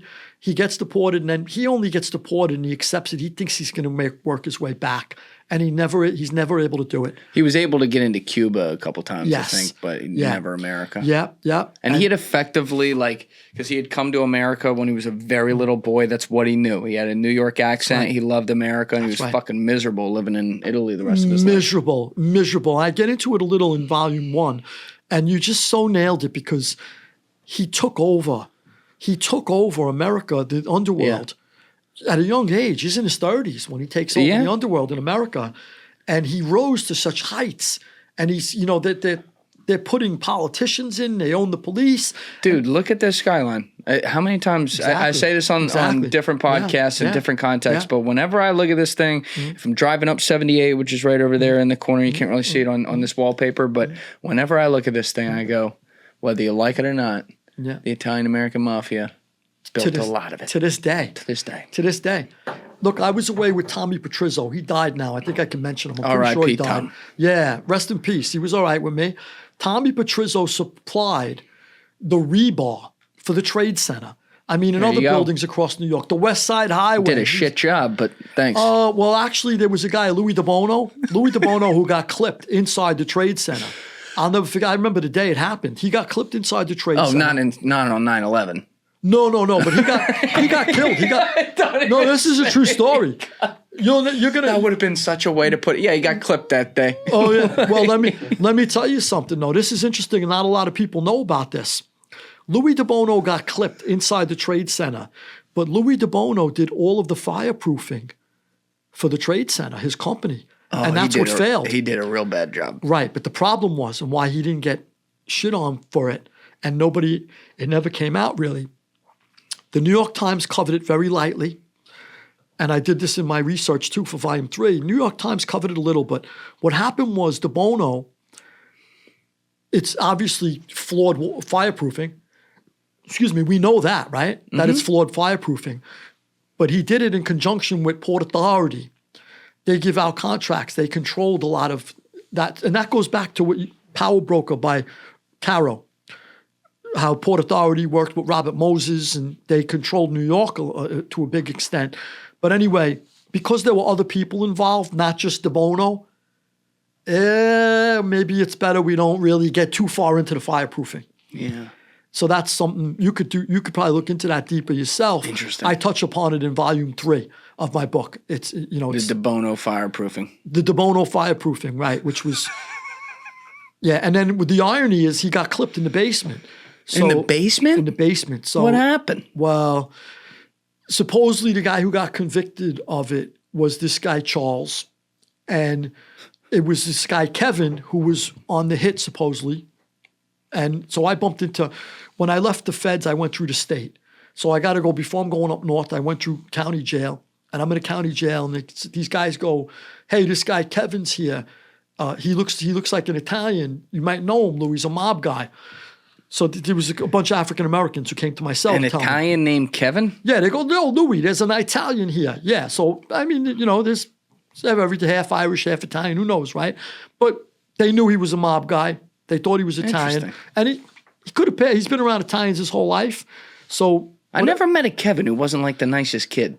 You know? I got to tell you, he was a nice guy. I liked him. I always got along with him. I knew you were going to say that, but I got along with everybody. I did. I really did.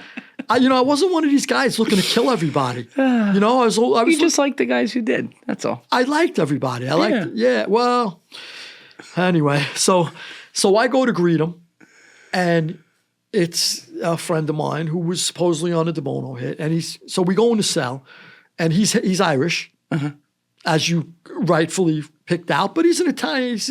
Okay, so he is actually. Okay, but he's a mob guy. He's a legitimate mob guy. I understand. He was as mob gets. Look, Joe Watts, they call him Joe the German. Really, he was half Welsh. But Joe walked in here, you'd think he was an Italian guy. Sure. Joe's around Italians his whole life. And Joe's as big a mob guy as you're ever going to meet. So, and another gem of a guy. I love Joe. I got to tell you, I love Joe like a father. Joe was a sweetheart. But anyway, so I bring Kevin in my cell. This is really an aside, but I bring Kevin in my cell. I give him whatever he needs. He just landed here. And he's telling me about murders. And I go, Kev, don't tell me. I don't want to know. And he's asking me, what about this? And I go, Kev, I'm not listening to you. You shouldn't even be telling your lawyers these things. Yeah. So at some point I said to myself, either he's really nervous and he's just looking to talk to somebody. A lot of times you're cooped up, he's been in transit, or you're going sour. And it doesn't matter who you talk to anymore because you're planning to cooperate. And very unfortunately, he cooperated. But I called that day in my cell in my head. I couldn't tell anybody because I don't know for sure. You can't label a guy a rat just on a hunch. But I'm saying to myself, I'm going, it's really strange. He's opening up about murders that I don't want to hear about. And I'm shutting my ears. I'm going, Kev, I'm not listening to you.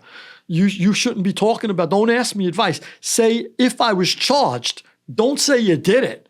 You don't even tell your lawyer. I don't know if this cell's bugged. Who knows who lived in here before me? I don't know. Exactly. So I'm trying to tell him, and sure enough, he goes bad.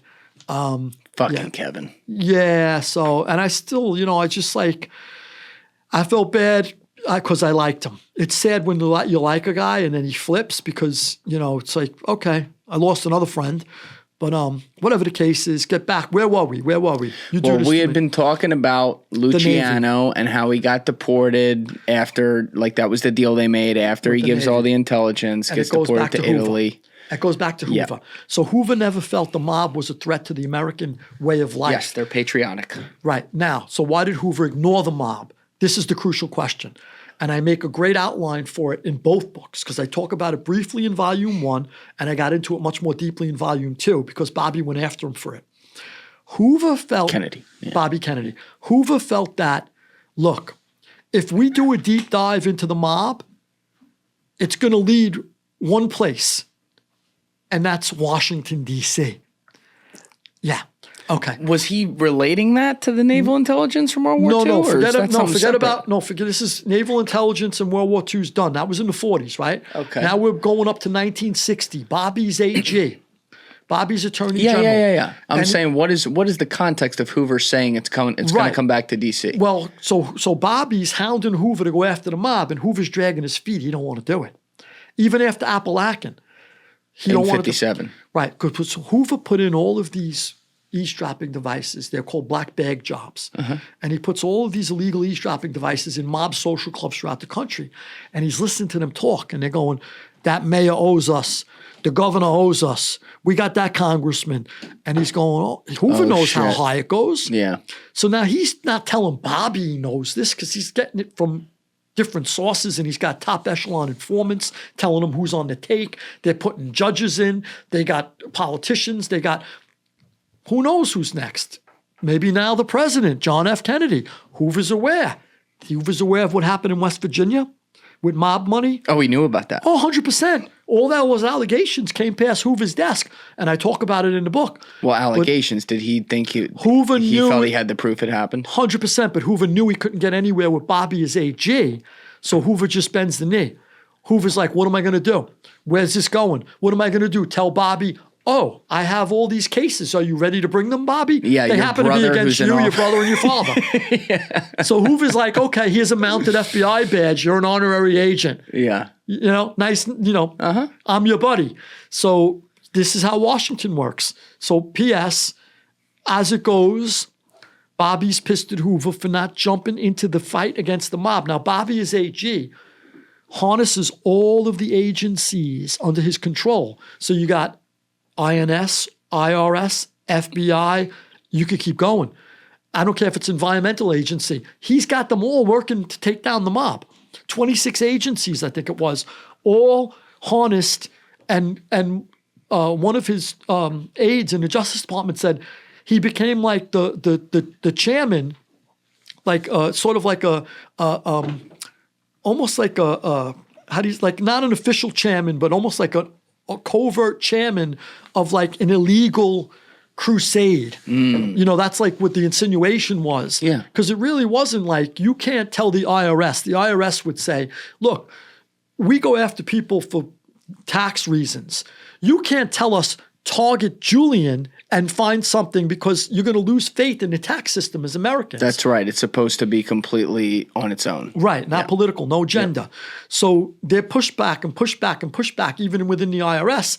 And those people who are pushing back are slowly getting removed. And then Bobby goes to his old professor, I think his name was Mortimer Kaplan, and he says, look, he was an old professor from college. He goes, look, if you want to be head of the IRS, but you have to do what I'm doing, you got to go with me on this one. I'm going after the mob. And he goes, sounds good to me. Let's do it. And he goes and he gets appointed head of the IRS. So Bobby's kind of like getting all this like concentrated attack on the mob. And the mob is scratching it. Oh, and he's trying to get Hoover before I go to the mob, how they're pissed. Hoover is not dragging his feet. He don't want his agents involved in this. So there's several reasons. Let's go back to that. One is he's picking up all of this stuff. He knows that it goes all the way to Washington. And what is he supposed to do? Have his agents surround the Capitol Rotunda, tell everybody to come out with their hands up? Where's he going with this? If it all goes up to Washington, if they got mayors, they got congressmen, they got governors, they got senators, where you going with an investigation?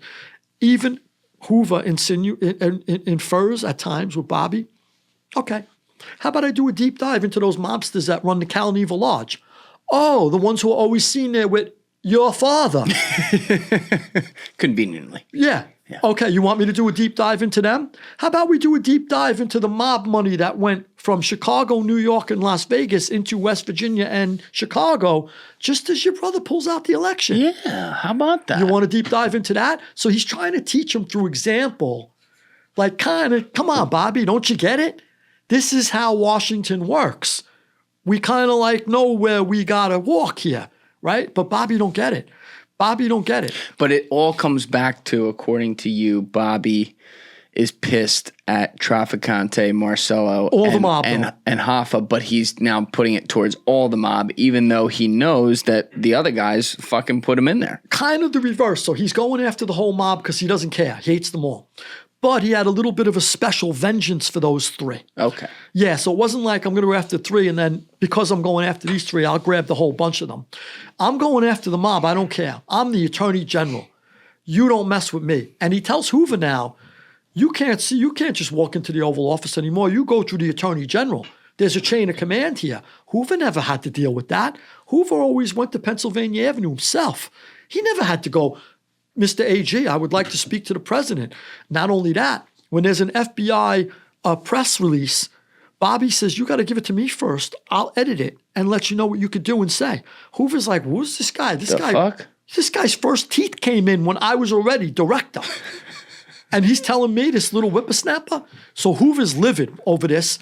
Now Bobby at some point says, look, we're gonna get rid of Hoover. If Jack gets a second term, we'll either ease him out or force him out. One or the other. He's gone. Good luck with that. Well, now there's an assistant director of the FBI that says not only Bobby was promising to a lot of people and it was getting back to Hoover that he was going to get rid of Hoover, but also Bobby wanted to smear him as a homosexual, which, as we said, was unacceptable in the 1960s.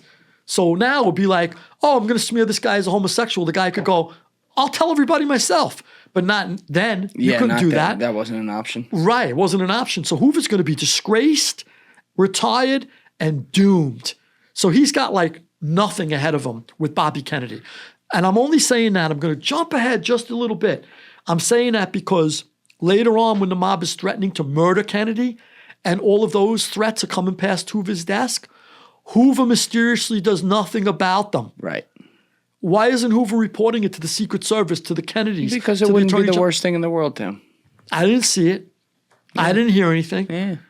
You know, I mean, you could just be inactive and be a conspirator to an extent.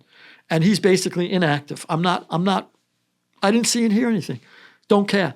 So maybe because of want of it to happen, he wasn't acting on them. So, you know, because he really wants the Kennedys out. So now this is a complicated story, and it's hard in a podcast. It's easier with a book. So I'm desperately trying to put all the pieces together. Keep putting them together. I like it. Okay, good. So now, at some point, the CIA decides, look, we want to get rid of Castro. We want to murder him. The CIA is, during the Eisenhower administration, before Kennedy, the CIA has decided that it's okay to murder international leaders that we don't like. Allen Dulles, yeah. Allen Dulles. Changed the whole narrative. Right. Whose brother was John Foster Dulles. Yeah, also not a great guy. Yeah. So, you know, you have the state... Fucking guy got an airport, though. How about that? Oh, the worse you are, the faster you get something. Yeah, it's crazy. Yeah. The worst people, just go around the country and look for who gets all the names. And, you know, a lot of times... We should name it Lucky Luciano International. Is that what you're saying? I think that's the airport in Naples.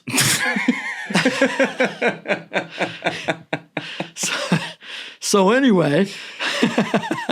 But you were saying with Cuba, so the CIA decides they can whack leaders they don't like. Right. So now it's the Kennedy. Dulles he's planning for when Castro got in, all of the Cuban exiles who left and landed in Miami, 200,000 of them. Yep. They come here. And they want their country back. They want their homeland back. And a small number of them, very few of those are military trained. Most of them weren't. But they're going to train to take back the country, to take back the island. The Cuban revolutionaries, if you will. Exactly. And they're being trained by CIA handlers. And now this is happening, I believe, like a lot of this is in Florida and Louisiana. Correct. Those are the two. And this is odd because nobody ever makes the connection.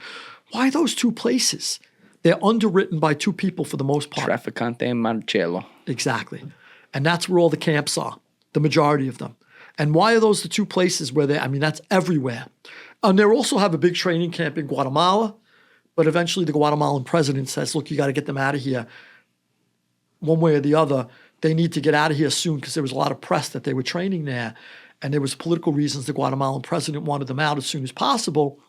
And they were forced to push up, not push up, but go ahead with the Bay of Pigs, which is the Bahina Cochinas. Bay of Pigs is what the beach was called. And they were going to hit this beach, and through their CIA handlers, they were trained to go in, and the CIA handlers promised them, look. They would have air cover, right? You're going to have air cover, and we'll back you if you need us. We got the whole Navy off the coast. We'll back you with air cover, and we could lob, bombs in from the water. We could even send in troops. Whatever we're going to do to help you, we'll be there. And also, too, they were going to link up with another revolutionary force inland a little after they get through the Zapata swamps, and then march toward Havana. At the same time, the mob was supposed to clip Castro. And how they were going to do it was the CIA approached first Johnny Roselli. Yeah, stay with the mic, I'm saying. When I do this, that means stay with the mic. You're good. I'm sorry. So they approached Johnny Roselli. And tell people who Johnny Roselli is who didn't see episode 236. Okay, Johnny Roselli he's a real, how do you describe him? He likes the limelight. He enjoys himself with women and wine, has a ball. He originally flees Boston, and he ends up in Chicago. He gets in with the Capone mob. Then the Chicago outfit sends him to Los Angeles to work with Jack Dragna and his crew because he becomes like a Hollywood guy. And Jack Dragna was just like there are smaller Borgatas that sort of answered to New York. Yeah. This is the Los Angeles Borgata sort of answered to Chicago. Like if New York pushed up on the Los Angeles Borgata, they'd go to Chicago and say, look, get them off our backs. So Roselli's there kind of running the show with Dragna. And then at some point they redirect him to Vegas as they get more and more of a bigger footprint in Vegas. So Johnny Roselli's kind of in with Hollywood directors and producers, make sure they have labor peace. The skim and everything involved in Las Vegas, he makes sure that it's going to the right pockets. It's being directed into the right pockets, Roselli does. So they approach Roselli and they tell Roselli, look, we want to kill Castro. We know all you guys lost your casinos in Havana. You guys want to kill him too, right? And he says, I do. So they goes, well, how do we get this done? And he says, well, I got to talk to my boss, Sam Giancana, who's the acting boss of Chicago. So Roselli brings in Giancana into the conspiracy, introduces him to the FBI. Then Giancana says, well, look, if we're running this out of Miami, because that's where all the Cuban exiles were, and that's where the CIA had a sprawling headquarters down in Miami. Mm-hmm. If we're running it out of Miami, then we got to bring in Santo Traficante too. So now Santo's brought into the picture. So now it's Giancana, Roselli, and Traficante. And those are the three guys that are meeting with the CIA, and they're trying to figure out how to clip Castro. They met him at like the Fontainebleau Hotel. There was a famous meeting there, I believe. That's right. Yeah, that's right. And now at that hotel meeting, I'm glad you brought it up, because Traficante was like, Roselli did a lot of talking, Giancana did a lot of talking, and the CIA agents did a lot of talking. But Traficante was really, really quiet. He listened, and he never really said too much. And don't forget, he's also the Spanish interpreter when they got to talk to the exiles, the ones who don't speak English, because he spoke fluent Spanish, Traficante, and Italian. So he's very quiet. And I connected that later on. There's allegations that Traficante was working close with Castro for many, many years after Castro took power. Castro was... double agent kind of deal. Kind of a double agent. So Traficante really doesn't want to kill Castro because he's making like how many millions a month trafficking drugs that Castro's sending in to Miami to boost up his revolutionary economy that really hasn't picked up speed yet. And Traficante's now, he's making a ton of money and he's embedded in the exile communities. He's working with all these Cubans. And he realizes that I speak fluent Spanish. The Cubans are great to work with. Half his Borgata is like, he's got his own Borgata, and then probably double the size of that is the Cubans he's working with. And he's doing development deals with them. Don't forget the Cuban exile community, unlike the Southern Italian immigrant wave that was like when my grandparents came. They were the poorest of the poor in Italy that got on a ship and landed here. The Cuban immigrant wave, you had laborers, you had doctors, you had teachers, you had lawyers, you had everything. Yeah, they were all wiped away in one night. A lot of these people were geniuses. Yeah. They're well educated. The Cuban immigrant wave was probably one of the best waves in terms of a wide variety of people, including intellectuals, that the United States ever got. All right, don't get Alessi's ego going too much over here. Well, yeah, it's true. Yeah, I think he came on it, right? Yeah. His grandparents or something. Yeah. Yeah. So, yeah, it's true. So, hats off to them. And they picked up speed right away. I mean, look at how far the Cuban community has gone. It is actually pretty amazing. Yeah. Yeah. Yeah, it's incredible. With rocket speed, they picked up right here. But having said that, they always wanted their country back. And they were willing to fight for it. And they felt like they're going to be sent in. All we're asking for is you back us up like you told us. Kennedy pledges on the eve of the invasion. He says, no, the United States, he publicly says, will not be involved in any type of forceful take back of Cuba. We're not going to do it. Because he viewed it as an encroachment on the Soviet Union, right? Yes. He viewed it as an encroachment on the rights of a small nation / I don't want to mess with the Soviets. Right. And if I mess with the Soviets, they might flex their muscle in East Berlin. They might fool around in Southeast Asia. I got other places I got to worry about what Premier Nikita Khrushchev of the Soviet Union will do to me if I do that. So he's got the international chessboard on his mind, just as you said. Mm-hmm. So he kind of makes this pledge, but the CIA goes, don't listen to him. They tell the exiles, push comes to shove, we'll twist his arm. You're going in. Yeah. They figured, look, you know what? We're going to sit him down. You can't leave these guys. And we have good evidence. I just want to make sure here because it'll come up in a couple minutes.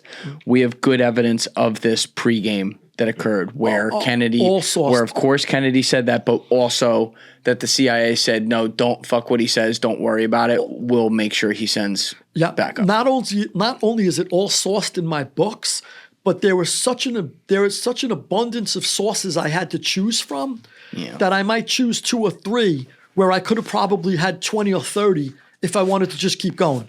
So, now and then I made my point, it's there, and I move on. But there's such an abundance of sources from the CIA community, the intelligence community, and from Kennedy's cabinet. So basically, that's why Dulles gets sacked afterwards. Yeah. So they go in, they hit the beaches, and very heroically. And there's no backup, though. No backup. So they're on the beaches. They're trying to move inland. And there's a ham radio operator in New Jersey. In Jersey? In Jersey. Why Jersey? You think about it. From Cuba, it's amazing, right? So it's a long way. Got good equipment in his garage. You sure it wasn't one of your relatives? Hey, listen. Yeah. So I'm not saying nothing. This ham radio operator is in like his garage, and he picks up Pepe San Roman, one of the leaders of the Cuban exile brigade, and he says, calling the free world, we are bogged down on the beach. Help us. Do not quit on us. We are fighting. Help us. Nobody's coming. So now people in the Kennedy administration and the CIA are racing around trying to twist Kennedy's arm. They're going, look, we promised them air cover. We promised them help. They're stranded on the beaches. We can't leave them there. We trained them for how many months? You can't just say the hell with them.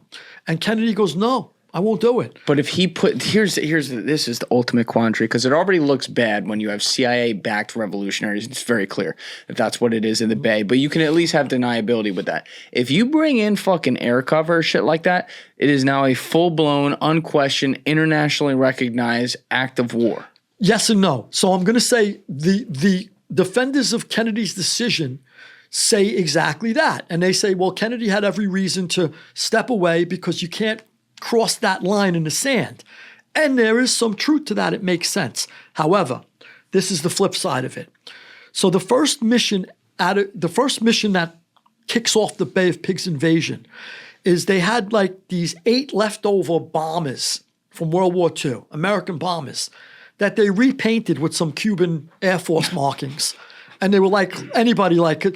And they on the way, 7 of them bomb a few planes on the ground, while the 8th flies to Miami, and the guy gets out and says, there were 8 of us that defected from Cuba, and I'm here, and I'm so happy to be an American, and meanwhile, though, on the way out, 7 of my brothers knocked out a little of the Air Force on our way out. So everybody's like, nah, this don't make sense. That's an American plane with some paint on it. Yeah. This is America's hand is behind this. That's when Kennedy says the second airstrike, which was supposed to take out the Soviet MiGs, he goes, no, we can't do it now. Now we look like idiots. But the other guys are going, they know it's us already, Jack. Yeah. It's American planes. It's out. We can't look like fools any more than we do. So they're kind of twisting his arm. Then the other things they're saying is, if Castro's got Soviet MiGs, why do we care if we're using our planes to help the exiles? Why could the Soviets help him, but we can't help them? So this is the counter-argument that the defenders of Kennedy never bring up. But also Kennedy, this is one of those situations, it kind of reminds me of Obama's comments in 2013 about Syria, the red line, where he said, or in 2012, whenever he actually said it, before the chemical weapons went off with Assad, he said that would be, if Assad and his regime chose to use chemical weapons in any fashion, that would be a red line, meaning like we'd have to come in. And then he felt like a bitch afterwards because he's like, fuck, now I want to go in there because Assad did that. And then they didn't end up going in. So Kennedy's like, well, if I say I'm not going to do this and then I do it, am I? This is the Jordan Belfort story. If you're going to stick a gun in his mouth and tell him you got to come up with the money or I'm going to kill you, you got to be willing to kill him then. right? Or don't do it. So it's the same thing on a very small level. That's a big level, and you just nailed it. Yeah. It's a perfect geopolitical example of later on. So, so Kennedy's totally blowing it now in the eyes of the Joint Chiefs of Staff, in the eyes of the CIA, and they're starting to despise him now. Yeah, when you talk to guys who are still around from that era, or the guys who came up underneath them, especially the ones who are of Cuban heritage, the way they talk about John Kennedy is, especially when you consider the CIA's floated as being behind his murder. These are not ways that I would ever talk about him, but they disparage him like crazy. They call him a traitor. They call him all these things. They felt his inaction was tantamount to treason. I know exactly Felix Rodriguez said that. You know them all. Directly, yeah. So, I mean, that's how they felt. Now, the Cuban exile community, following the missile crisis too, which we could talk about, but they've never really gone back. They've gone red at the polls. They became Republicans and and that stems back to the Kennedy days. They felt like they were betrayed twice. Now, I'm going to tell you the second betrayal was even worse. So after the first, they do this post-mortem. Jack says to Bobby, I'm going to scatter the CIA. I don't forget who said this, but I think he said it to Bobby. I'm going to scatter the CIA into 1 million pieces and scatter them to the winds or whatever. Yep. Then he says, look, do this post-mortem and tell Dulles he's got like X amount of months to resign. Dulles is out.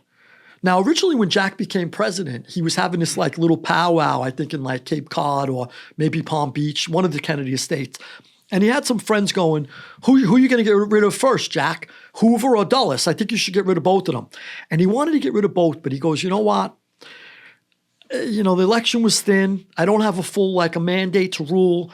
Let's keep the old guard in place for the moment. We'll deal with them at some point in the future, but I don't want to get rid of them right away. So he kept Dulles in place. He kept Hoover in place. And now he's getting rid of Dulles. Dulles is getting the boot in the ass, and Hoover's going, I must be next. Don't forget that. Have you ever read Devil Chessboard by David Talbot? Yeah, it's excellent too. Yeah, I mean, effectively, some good writers. Amazing stuff. But like, effectively, Dulles was still running the CIA from his Georgetown fucking town. Oh yeah. If you told me he's still running it today, I might believe it.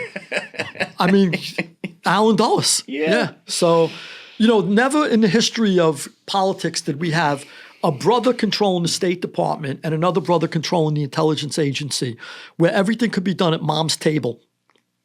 Yeah. Think about that. That's not my own quote, by the way. That comes from somebody who wrote that. While one brother's president and the other one's AG. Well, that too. Very interesting world to live in. That too. So you had the Dulles brothers, John Foster and Alan, making decisions at mommy's table. The under-levers of the government. And then you got the Kennedy brothers. And then the elected over-levers. Exactly. 100%. So now the Bay of Pigs, the Cuban exile community, they're taken captive. They're humiliated in Castro's prisons. The only reason Castro doesn't kill them all is because he doesn't want to give Kennedy a reason to send the Marines in. So he backs off. I think he shoots 4 or 5 guys just as because Castro used to love show trials. Oh, yeah. When he took over. So, but shoots a couple, but for the most part, he lets them live, and then he basically ransoms them for farm equipment, pharmaceutical stuff, and he sends them back. When they get back, the Cuban Missile Crisis, by the way, happens. This is a big deal, too. So they're pissed at Kennedy, first of all, the Cuban exile community, and the CIA guys, and the mob. The mob, don't forget the mob still wants back their Havana casinos, too. Oh, yeah. Okay, so just keep that in the back of your head. Yeah, they all are. So now, and Marcello, too. Marcello had big investments there. And Traficante. All of them. Yeah. So now, missile crisis comes along. So Dulles resigns, quote unquote, really resigns, but he's sacked.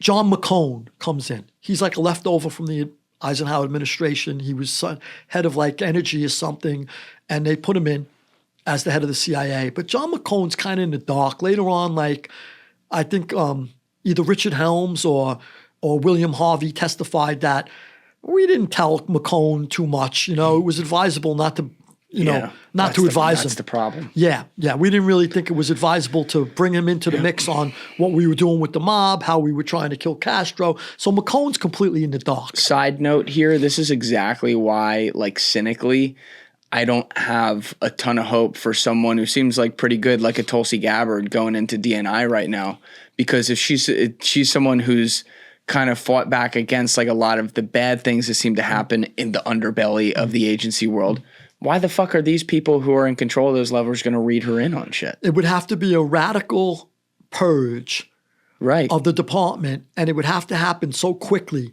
before the adversaries are able to muster a defense. And so I don't know what's going to happen, if that's going to work. If it's not, time will tell. But it has to be so radical and so quick and so pervasive that's the only way it's sure. Yeah, that's the only way it's going to pull But off. you're saying Helms is brought in there, so and he's not read in. Well, Helms is not McCone. Or McCone's brought in. Sorry. So they're not bringing McCone into the loop. So he's kind of like on the outside. But they keep working with the mob. And now the missile crisis comes along. And McCone tells Kennedy, hey, listen, we got nuclear warheads 90 miles off the coast of Florida, Soviet missiles. What are we going to do about it? So they show him the aerial photographs and stuff. And Kennedy summons Bobby in the cabinet. And this is the known as the 12 or 13 days, right? Mm-hmm. So he goes through options. And most of the quote unquote hawks in the administration, I think the terms doves and hawks came from this period, actually. Right. So the hawks in the administration and the Joint Chiefs are going, go in. You have no choice. Don't worry about the Bay of Pigs. That's passed. You were iffy. You were on the fence. These are missiles that have a range, not only, as Krushev famously said, he goes, we could have took out every city in the United States, not to mention a little village like Washington. He goes, it was nothing for us. And I show a picture in volume 2 where there's the range of the missiles, and they went all the way up to Canada. So they could have literally hit any city in the United States. So they're going to Kennedy, take them out, send in the Marines. It's a perfect excuse. And we won't look like the imperialist mercenaries that Castro keeps telling the world we are. We'll just look like defenders of democracy, defenders of our country. Let's go in. And Kennedy's wavering. He's going, I don't know. And guess who's saying no? Bobby goes, it's going to give us like a black mark, a smirch. We don't want that. And I quote that. That's what Bobby's words were. Don't do it, Jack. We can't do it. We'll look like bullies. And the rest of them are going, are you out of your mind? We got to go in. Send them in.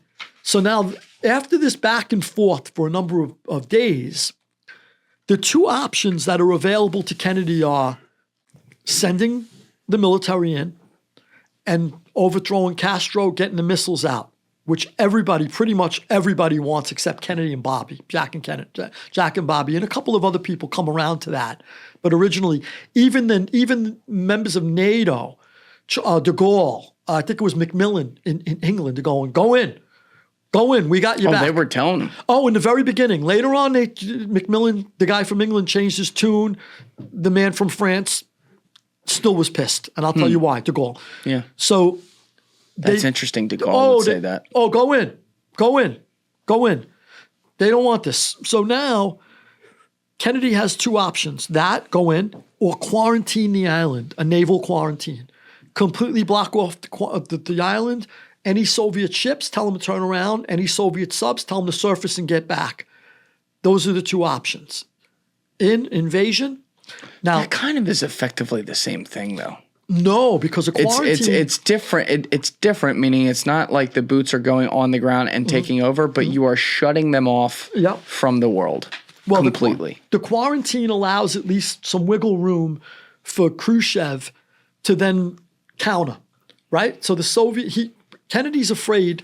The people who defend Kennedy's decision say that Kennedy's afraid of an invasion because of what you said earlier. What happens if the Soviets get a little aggressive now in other places? Or what happens if it ends in a nuclear war? What happens if Khrushchev goes, let's push the button? So, this is a lunatic. He slams his shoe on the microphone, Khrushchev, right? He's doing a phony act. He's doing a nut act. He's like Chin Gigante on a world stage. Right. But Kennedy don't know that at the time. So Kennedy's a little afraid of a nuclear war. Maybe he flexes his muscles elsewhere. Again, he's got the international chessboard in mind, but the hawks are all telling him, go for it. And the Joint Chiefs, go in. And the option is the other option is the quarantine, where at least there's wiggle room to talk now. So that's what happened. So he does the quarantine, and then he does a back channel to Krushev. The red line. And he says, look, let's figure this out quick. And Bobby even said, the generals may mutiny. If you don't pull this off fast, we figure this out. Imagine saying that. Was there also, did you come across this in your research about how Kennedy allegedly also had conversations with Krushev on, when I said the red line, there was like a red phone allegedly that like they had a direct line to each other to whatever. But it was through correspondence. Part of the conversations morphed into let's both denuclearize. Yes. And the generals got wind of this and thought, oh my God. And the CIA. Off with his head. That's crazy. Yes. There's a lot of truth to that. So Kennedy he gets his back channel set up to Krushev, and it's Bobby and a Soviet ambassador or foreign department of the Soviets or ambassador. I can't remember the guy's name, Chemechenkov, whatever. They all sound the same, the Russian names, including every gangster of Russian descent I was in jail with. They all sound the same. So he goes, look, I'll take down the missiles in Turkey. We had U.S. missiles in Turkey facing the Soviet Union. I'll take those down if you take away these. And this was a side deal that Kennedy made that didn't come out for 25, 26 years. Nobody knew. Everybody thought Kennedy got Khrushchev to back down. But the back channel side deal was, I'll take down those missiles pointing at the Soviet Union, which had NATO up in arms. De Gaulle is now twisted. De Gaulle's, what are you doing? What are you doing? You're taking the missiles away that are pointing us. What about us? Don't we have a say in this? Yeah. So now everybody's pissed at Kennedy, including, as you said, the CIA, the generals. They're going, what's this guy got a little love affair with a red czar? Yeah, that was like the last straw for them. This is like out of control. And he's got this correspondence going back and forth with Khrushchev. And I've read a lot of the correspondence. And, it's not going through the proper channels. It's not being screened by intelligence it's agencies. direct. Yeah. They can't have that. You can't. They just didn't want it. So now that's a problem now too. So now here's a decisive thing that contributes to Kennedy's assassination. And this is big because we're starting to creep closer and closer to Dealey Plaza. When he decides to quarantine the island and makes a side deal with Khrushchev, he also tells Khrushchev, Kennedy does, we won't have a hand in any invasion of Cuba. We won't back it. It will not happen again. And Khrushchev wanted that guarantee because that's now the Bay of Pigs that you botched up and the missile crisis you botched up. Yep. What are the odds you're going to botch up a third time? Doesn't want it, Khrushchev. He wants Kennedy to give him a promise. So Kennedy says it's not going to happen. The exiles who were biting their nails in Miami, going, we're going to get our homeland back. The missile crisis was a godsend for us. We're getting our homeland back. The Marines are going to take it back for us. What they botched up in the Bay of Pigs, don't worry about it. We're going to have it back right now. They're all chewing their nails in Miami going, we're this close to getting our homeland back. And then Kennedy blows it, they felt. Yep. Whether he did or didn't, whether historians paint them as that's what they thought. Yeah. Exactly. So now they're livid, but it gets worse. It gets worse. The exiles, the militant exiles who want to take back their homeland, who are running sabotage missions into Cuba, whether through air or sea, they got private planes, they got boats. These guys, Kennedy now, they've been the mascots of liberty since Castro kicked them out. They've been billed as literally the mascots of liberty, the mascots of democracy. We've been like coddling them. And now Kennedy says to keep the promise to Khrushchev, any of these guys get caught training or doing anything against Cuba, they get locked up. And and that's very, very often overlooked in a lot of the books I read. Alessi, is this lining up with your family tree, lineage, storytelling? Sounds like it. Yeah. He knows better than I do. Yeah. I want to meet your grandfather. So now they're enemies of the Kennedy administration from being the mascots of liberty, from depending on Kennedy, who made campaign pledges. Oh, yeah, that's a no-no. Now we're getting locked up. And are they locking them up? You bet your ass they are. They're being pulled over by Coast Guard cutters. They got locked up in the Bahamas by a U.S. joint British force that locked them up. Exactly. That anywhere they're training, they're getting locked up, these guys. And they're going, whoa, we're never getting the homeland back with Kennedy in. It's over. Now what? Well, here's a question. I don't know if you ever found anything that could really kind of get anywhere on this, but I feel like this is never discussed. Kennedy's killed November 22nd, 1963. The election was a year away. Did they look at any possibility of like, well, let's just get a fucking great candidate to run against them and like, I don't know, like fuck with the election or something? I think there were other forces at work, and I think that they doubted very much. Even let's just take Dealey Plaza. When Kennedy goes to Texas, he's told that it's very dangerous, don't go, by a number of people around him. Don't go to Texas. There's a lot of radicals. They beat up Adelaide Stevenson. They beat him over the head with sticks and Why'd they do that? He went there before Kennedy. He was part of the Kennedy. He was ambassador to the UN or something. Yeah. And they just didn't want any Democrats or anybody from Kennedy's administration in Texas. Texas didn't like Democrats. Right. And they were getting more and more. They like a Lyndon Johnson Democrat. He was okay. Yeah. But Kennedy was now going more and more left, and they were unhappy with it. Okay. They liked more Democrats who were more towards center right at the time. There used to be. It's not the same polarization we have today.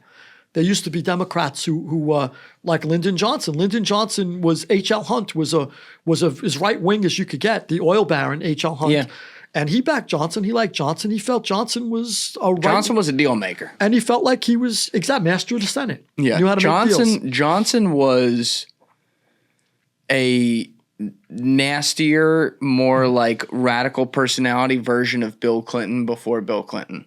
I would agree with that. He was very much a guy that was like, where's the wind blowing? All right, let's go there. Yeah, I would agree with that. That's right. And I mean, the Caro multi-volume biography just lays that out time and again. Yeah. I mean, that's Johnson. So Johnson sort of basically, or rather, the Cubans felt like they would be better with Johnson. The mob had backed Johnson during all of his campaigns as a politician. They felt they'd be better with Johnson. J. Edgar Hoover had lunch with Johnson once a week. He felt he'd be better with Johnson. Everybody pretty much felt like, the CIA felt like they'd be better with Johnson. So they wanted Johnson, and getting him on there would be tough because he's intra-party and literally the VP to this guy. Yeah. And what do you think Johnson wanted during the missile crisis? Well, he wanted the opposite of Kennedy. Yeah. Exactly. Yeah. He wanted them to go in. Yeah. And he said, we should show our strength. What are you doing? He couldn't believe they weren't going in. So, I mean, that tells them what they get out of Johnson. Sure. So now everybody's starting to like Johnson. And I found no evidence, as some people claim Johnson was involved in the conspiracy. You took the question out of my mouth. Oh, boy. Let me tell you, there's a lot of circumstantial evidence, but there wasn't enough for me to commit it to paper because I couldn't find anything solid. And if without anything solid, I just had to. Good for you. Yeah, I can't. Yeah. I can't do it. I love that. Yeah, time and again. And it's easy to talk on a podcast with you, which means I could say what I was thinking behind the pen. Right. And that's why we do it. Yeah, and I felt exactly, this is great. So I felt like there was a lot of circumstantial evidence pointing towards Johnson. For example, when they came around the turn on Elm Street, before Kennedy's hit, right. There's pictures that show Johnson hit the floor before the first shot. He's in a backup limo. He's in a couple of cars back, and almost like he knew what they were coming. Well, that's the argument, And then there's somebody said Johnson's longtime girlfriend, he wasn't faithful to Lady Bird. His longtime girlfriend, what a surprise. His longtime she wasn't a looker. His longtime girlfriend, his longtime girlfriend said there was a meeting, where Johnson attended and he knew something, but I couldn't get anything concrete. So I had to stay away from it. But the biggest piece of circumstantial evidence is this. And this is interesting. We'll go back to where we were, but this is important to get it out. And I make a really clear-cut case about this in the book because I do have the evidence for this. Although I don't have evidence that this means he participated. I have evidence that this happened, that's it, because we know it did. Bobby wants Johnson off the ticket in 1964. He hates Johnson. Bobby does. Bobby holds grudges. Remember that? Mm-hmm. Well, Johnson called Joe an old Nazi or something when he campaigned against Jack, and Bobby never forgave him. And the things that were said in the campaign, they go at each other's throats. Oh yeah, it's politics. Whatever Bobby said about Johnson, he's not asking for forgiveness. But whatever Johnson said about Bobby, or Jack rather, Bobby never lets it go. He hates him, despises Johnson, and he got everybody in Washington to hate Johnson to the point where everybody in Washington, he went from master of the Senate to an inactive VP role where they don't let him do anything. And he's being abused. He goes to a party one day and there's these two like mid-level government employees and they're bad-mouthing Johnson. And one of them goes, I think the vice president just heard us. And the other one goes, fuck him. And Johnson heard.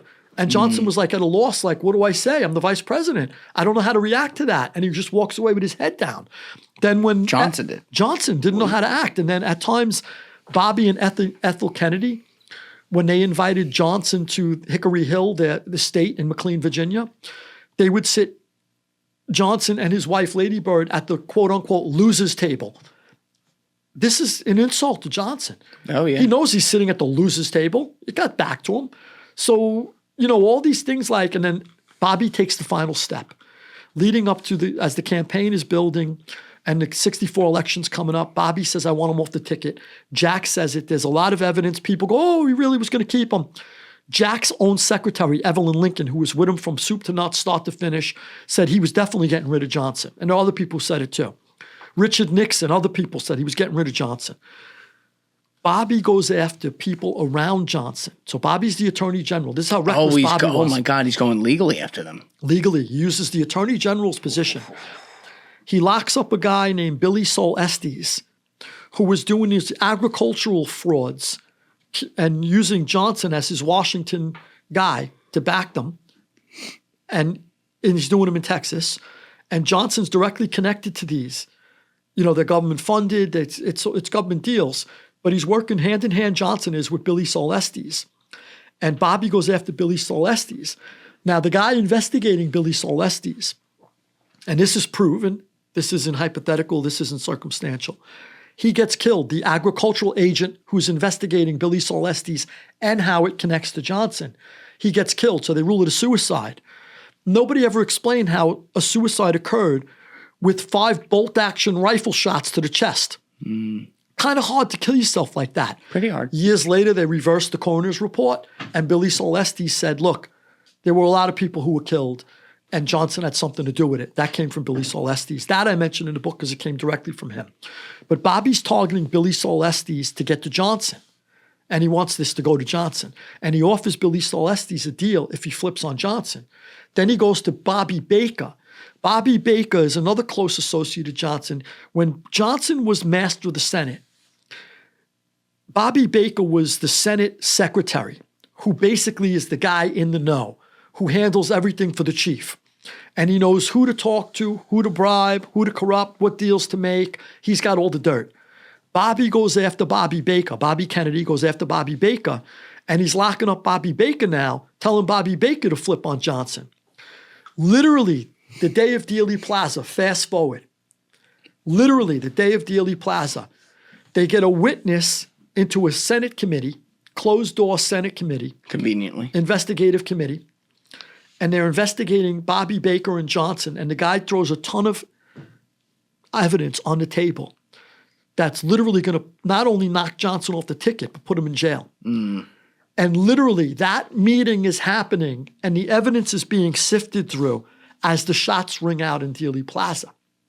And you're saying Lyndon had nothing to do with this? I'm saying I couldn't get direct evidence, a lot of Fair circumstantial, and I put in all the circumstantial, but I could never commit and say Johnson did it too. Sure. But all the circumstantial's in there. It's a hell of a lot of circumstantial. Let the reader decide. Let the reader decide. But I couldn't make that jump, and I was dying to. I was dying to say, look, on the mob, on the street, if we went to a sit-down, I'd say he's got to go. He did it. But that's different rules, right? So this is, we're playing by different, I'm a historian as a historian. You would never do that, Lou. Yeah, so I painted the picture, but I couldn't say he had something to do with it. When people I know had something to do with it, I say it. Where the evidence is hard evidence and it's overwhelming. Understood. David Ferry, Carlos Marcello, these guys definitely had something to do with it. Dulles, I couldn't directly connect. I connect the Secret Service to it. We should talk about that at some point. Okay. Yeah. So Johnson, literally the guy with all the evidence, as the Senate committee, they get word that Kennedy was just killed and Johnson's top dog. And the Senate committee literally goes like this and pulls all the evidence. And the guy goes, no, give me all that back. And they go, no, this is ours now. They didn't want it now to use against Johnson. They wanted to bury it. They know he's top dog. Yeah. And that's exactly what happened. Now, there were editors who were covering this of Time or Life magazine that said, we had him. We had him by the balls. He was gone. And if Kennedy, the shots didn't ring out in Dealey We would Plaza, have been able to take him out. Johnson was going to jail. Yeah. I quoted in the book. Yeah. Not only was he off the ticket, he's going to jail. So that said, that's God, Johnson. that changes history. Yeah, so that might be Johnson's. Look, I think what might have happened, my best, if Johnson didn't have an active role, because I couldn't prove that he did, everybody knows that Johnson will be better than Jack. So maybe he got a wink at some point saying something like, look, if something happens to Jack, just don't worry about it. You know, like you could tell, like, let's say you're in the mob, right?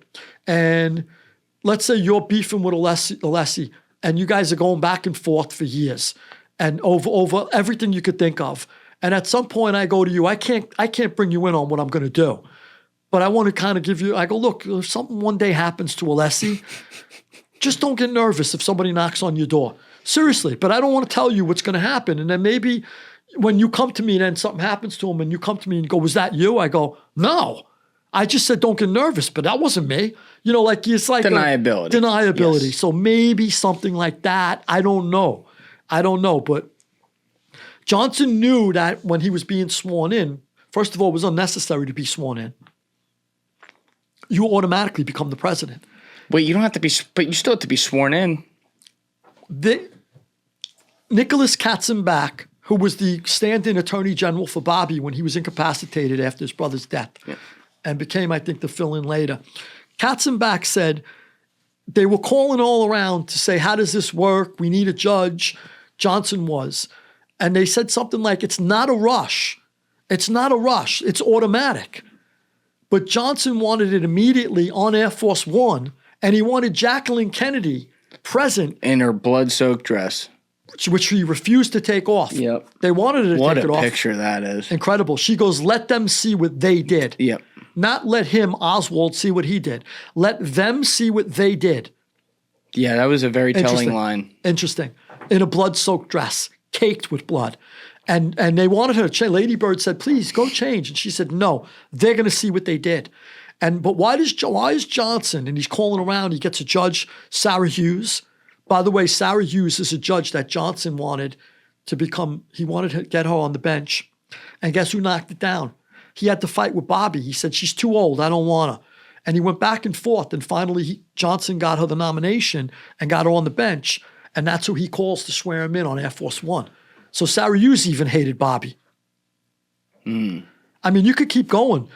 I even point the finger slightly without any evidence, so I don't say for sure, but I make an insinuation, an inference, that Mayor Cabell, the mayor of Dallas, during Kennedy's assassination, happens to be the brother of General Charles Cabell, who was of the CIA trying to get Kennedy to do the airstrike. Mm-hmm. And Kennedy refused. Conveniently. So conveniently, it happens in Dallas where Cabell, but there's other interesting coincidences too. So leading up to, this is interesting. Nobody ever, the geographics, the geography involved is interesting if you look at it. There were 3 places where it was planned that Kennedy was going to buy it. And a lot of people don't know this part. First, there was an informant in Florida. And it was, so Marcello was floating around the idea at the time, I got $1 million on Kennedy's head. And then he gets... Oh, he was saying this. Well, there was a guy named Eugene De La Parra, who was a government informant, who said, I was with this other guy, Tannenbaum, who's a Marcello gangster. And Marcello's brother, but it's coming from Marcello's brother put $1 million on Kennedy's head when he comes down south, anybody who takes him out. And $1 million is like $1 for Marcello. He's doing $1 billion a year, remember that. $1 million to somebody nothing. making $1 billion years. Like, that's like me saying, Like a sign of disrespect almost. Can I At least borrow put a like 10 on my head. Marcello may have gone for more than 10 at the end. And he could have easily. We need to get into, by the way, how the hatred of Marcello and what Bobby did to him and how that hatred was that's important too.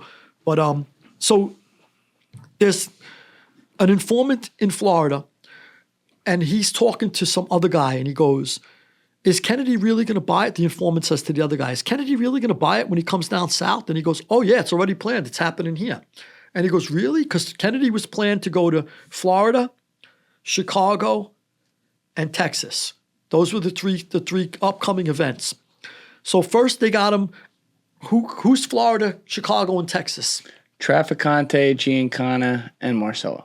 Is that a little coincidental? I'm the first person who ever wrote that, and you're the first person who ever said it. The only thing I would say that could be less than coincidental there, because technically Marcello is Louisiana, but as you said, he basically runs Texas.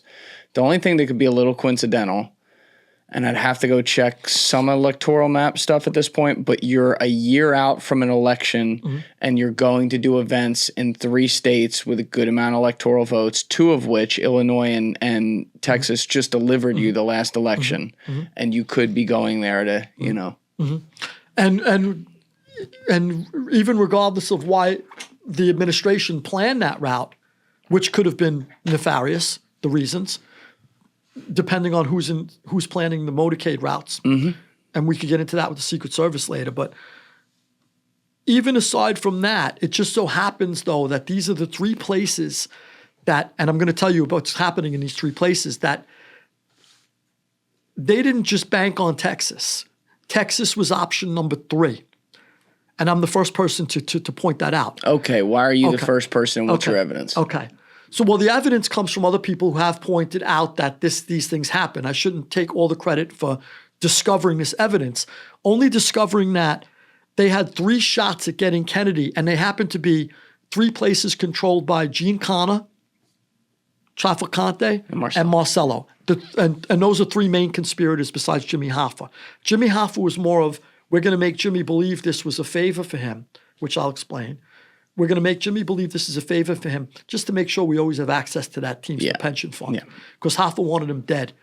But they kind of like led Jimmy Hoffa to believe, not that it's just for us, Jimmy, but we're doing you a little bit of a favor here too. Because Bobby's going to destroy your life. Sure. We'll figure this out. And I'll tell you why they focused on Jack instead of Bobby too. That goes back to Marcello. I'm counting on you to remind me these things. So it's your world. I'm living in it today. These are interesting things. It's just hard to get it all out in one string. Oh, yeah. So first Miami, the informant goes, how are you going to get him when he comes down here? And he goes, it's all in the works already. It's going to be a high-powered rifle from a building. That's how we're going to kill him when he comes to Florida. Like a book repository. That gets better in Chicago. So he goes, we're going to get him with a high-powered rifle from a building. And we're going to pick up, it's all planned that they're going to pick up some nut job within an hour of the thing, and we're going to dump it on him. So the informant runs back to the Miami Police Department, and he says, look, I got something. And they go and they report it to the Secret Service, and they defuse it in Miami.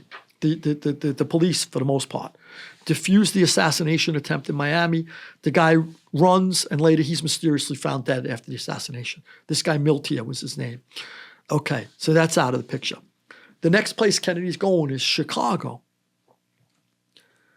On the eve of his trip to Chicago, he's going there for like the Army-Navy game or something, and he's going to do a big thing, presidential campaign thing. So he's going to Chicago, and on the eve of his visit there, a guy by the name of Lee, calls up the Secret Service in Chicago and says, look, they're going to kill Kennedy on the motorcade route. It's going to be 4 guys with high-powered rifles. They're going to trap him off, and they're going to be dumping it on this other guy, Thomas Arthur Valley. Okay, so they go out, and they grab 2 out of the 4 guys whose apartments they had high-powered rifles. They had pictures of Kennedy, of the route, of this, and they go, what the hell's going on here? We have no record of what happened with those guys, who they were, nothing. Why is that? I have no idea, but we may get it in the document dump. So let's see. I have no idea. Now they pick up this guy, Thomas Arthur Valley. Now, Thomas Arthur Valley is an interesting character. Could kind of pass for Lee Harvey Oswald's cousin. He's an ex-Marine. He worked with intelligence agencies. He was close with the Cuban exiles. And he was thought of as maybe, they painted him as a little nutty. He's a little nutty. Well, he lands in Chicago just before Kennedy's motorcade, like Oswald lands in Dallas. And just as Oswald got a job at the book depository in Dallas, he got a job at a printing building, and his window would have been 3 stories lower than Oswald's, and even closer to the limousine. As it turns, as it turns in front of Thomas Arthur Valley's building, right in front of his building, and goes to a slow crawl. And there's other 4 shooters, don't forget. So the 4 shooters are going to take out Kennedy when he gets into this kill zone in Chicago. And Thomas Arthur Valley is going to be up there looking at it, and they're going to grab him. And they arrest him, though, prior to, because this guy named Lee ratted on him. Who's Lee? I don't know. Could be. Could be Lee, the only Lee we know, right? So. And you said that 2 of the 4, we don't even know whatever happened to them? We don't know. The guys who were picked up and interrogated were let go. I couldn't find anything as to who they were, what they said. I looked and looked and looked. If there's a historian out there that knows something I don't, please email Julian Dorey. Please. Yeah. Or email me through my website. But you first. Email me first. Yeah, email Julian. And we'll come back. I need the content. Yeah, you do. Get to Julian. And I'll be happy to watch it. So basically, this guy now, he's pulled in, but that's not canceled, that trip. What happens is Diem in Vietnam is killed in a CIA-backed coup, which Kennedy is distraught about. He thought the CIA was just going to take him out of power. He didn't know they were going to kill him. Oh, they don't kill people, Lou. Kennedy pretended he didn't know. Jesus Whatever Christ. the case is, I know. That's some naivete. I know. Well, defenders of Kennedy have sworn that he had no idea. Yeah, okay. Right. So he cancels the trip last minute. He's got issues with Vietnam. Cancels Chicago. And now there's one place where it's got to happen. It's got to happen in Dallas. And who controls Dallas? Carlos Marcello through his Texas Borgata, run by Joe Civillo and Joe Campisi. Yep. And who's one of the closest guys to Joe Campisi, the underboss of the Civillo Borgata? Jack Ruby. What's up, guys? I haven't decided yet if we're putting out the second episode of this sit down with Lou on YouTube and Spotify, or if we're going to put it on Patreon. Frankly, we didn't expect this to be 2 episodes, but it ran way too long for one, so I'm dropping this one on a Friday. If you do not see the second episode on my YouTube and Spotify channel this coming Tuesday after this one drops, that means it is on Patreon, and you can join our Patreon by using the link in the description below. Thank you.